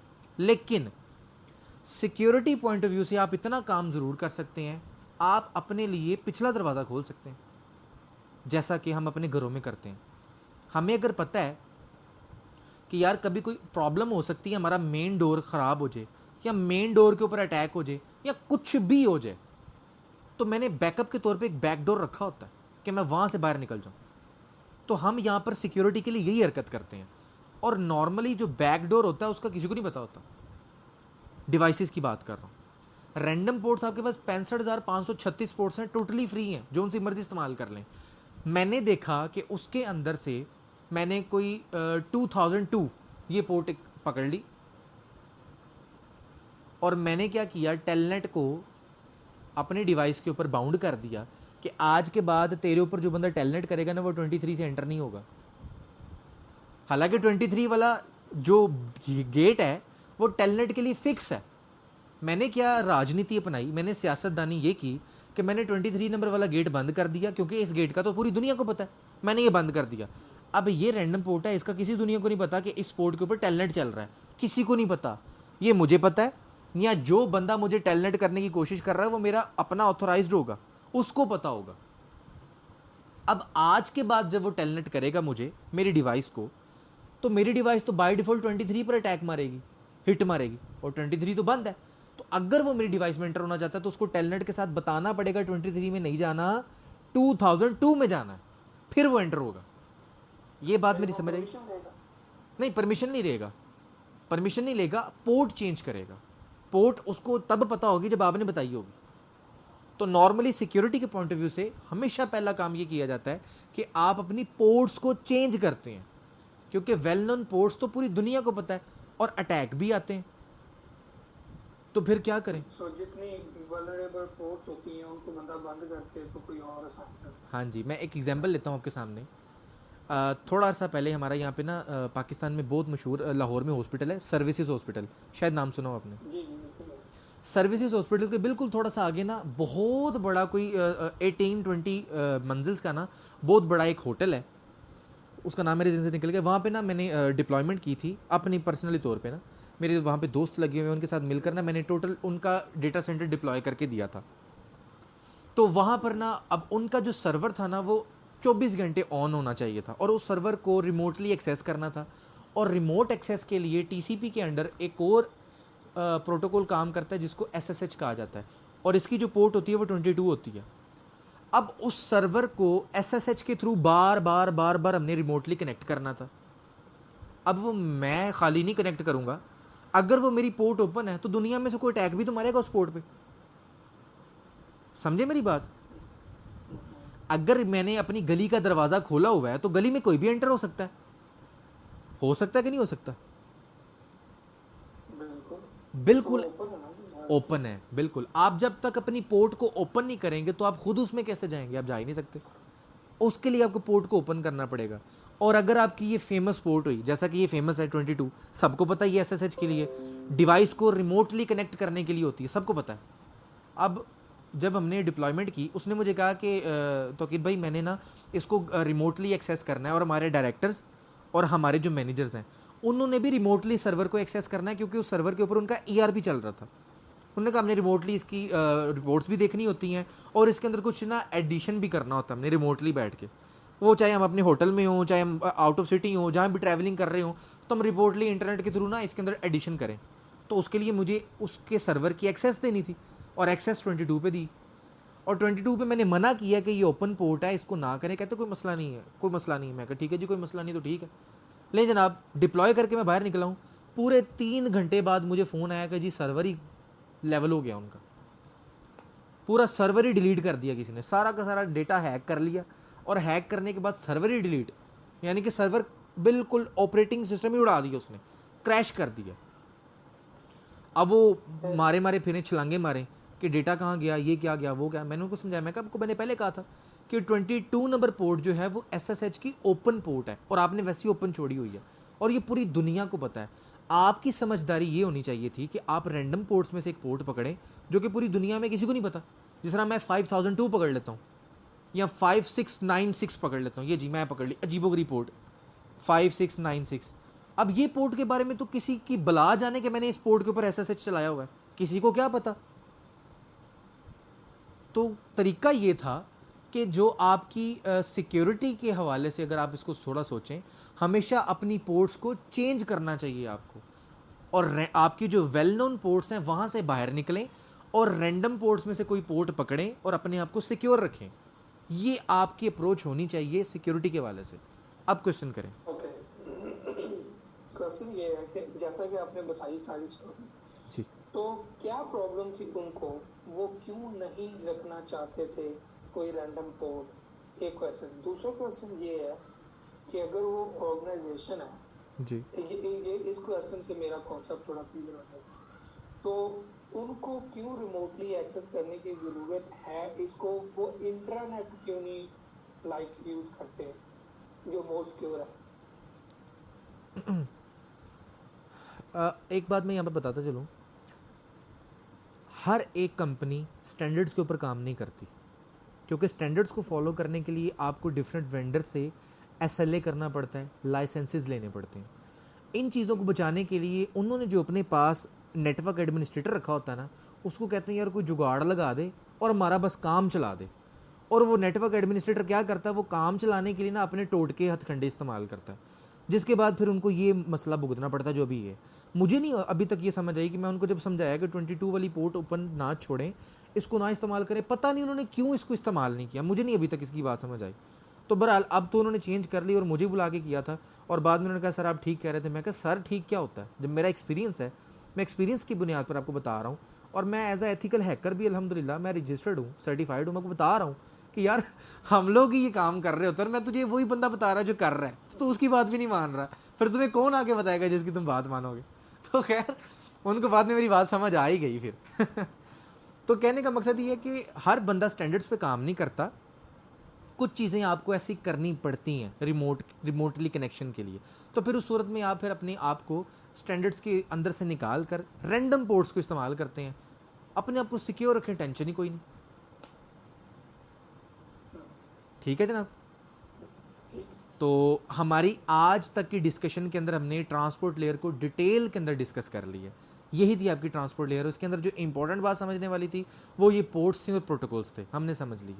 इंशाल्लाह ताला हम अपने नेक्स्ट लेक्चर से यहीं से आगाज़ करेंगे, और नेक्स्ट जो थर्ड वाली हमारी जो लेयर है नेटवर्क लेयर, वहाँ से इंशाल्लाह ताला हम आगाज़ करेंगे।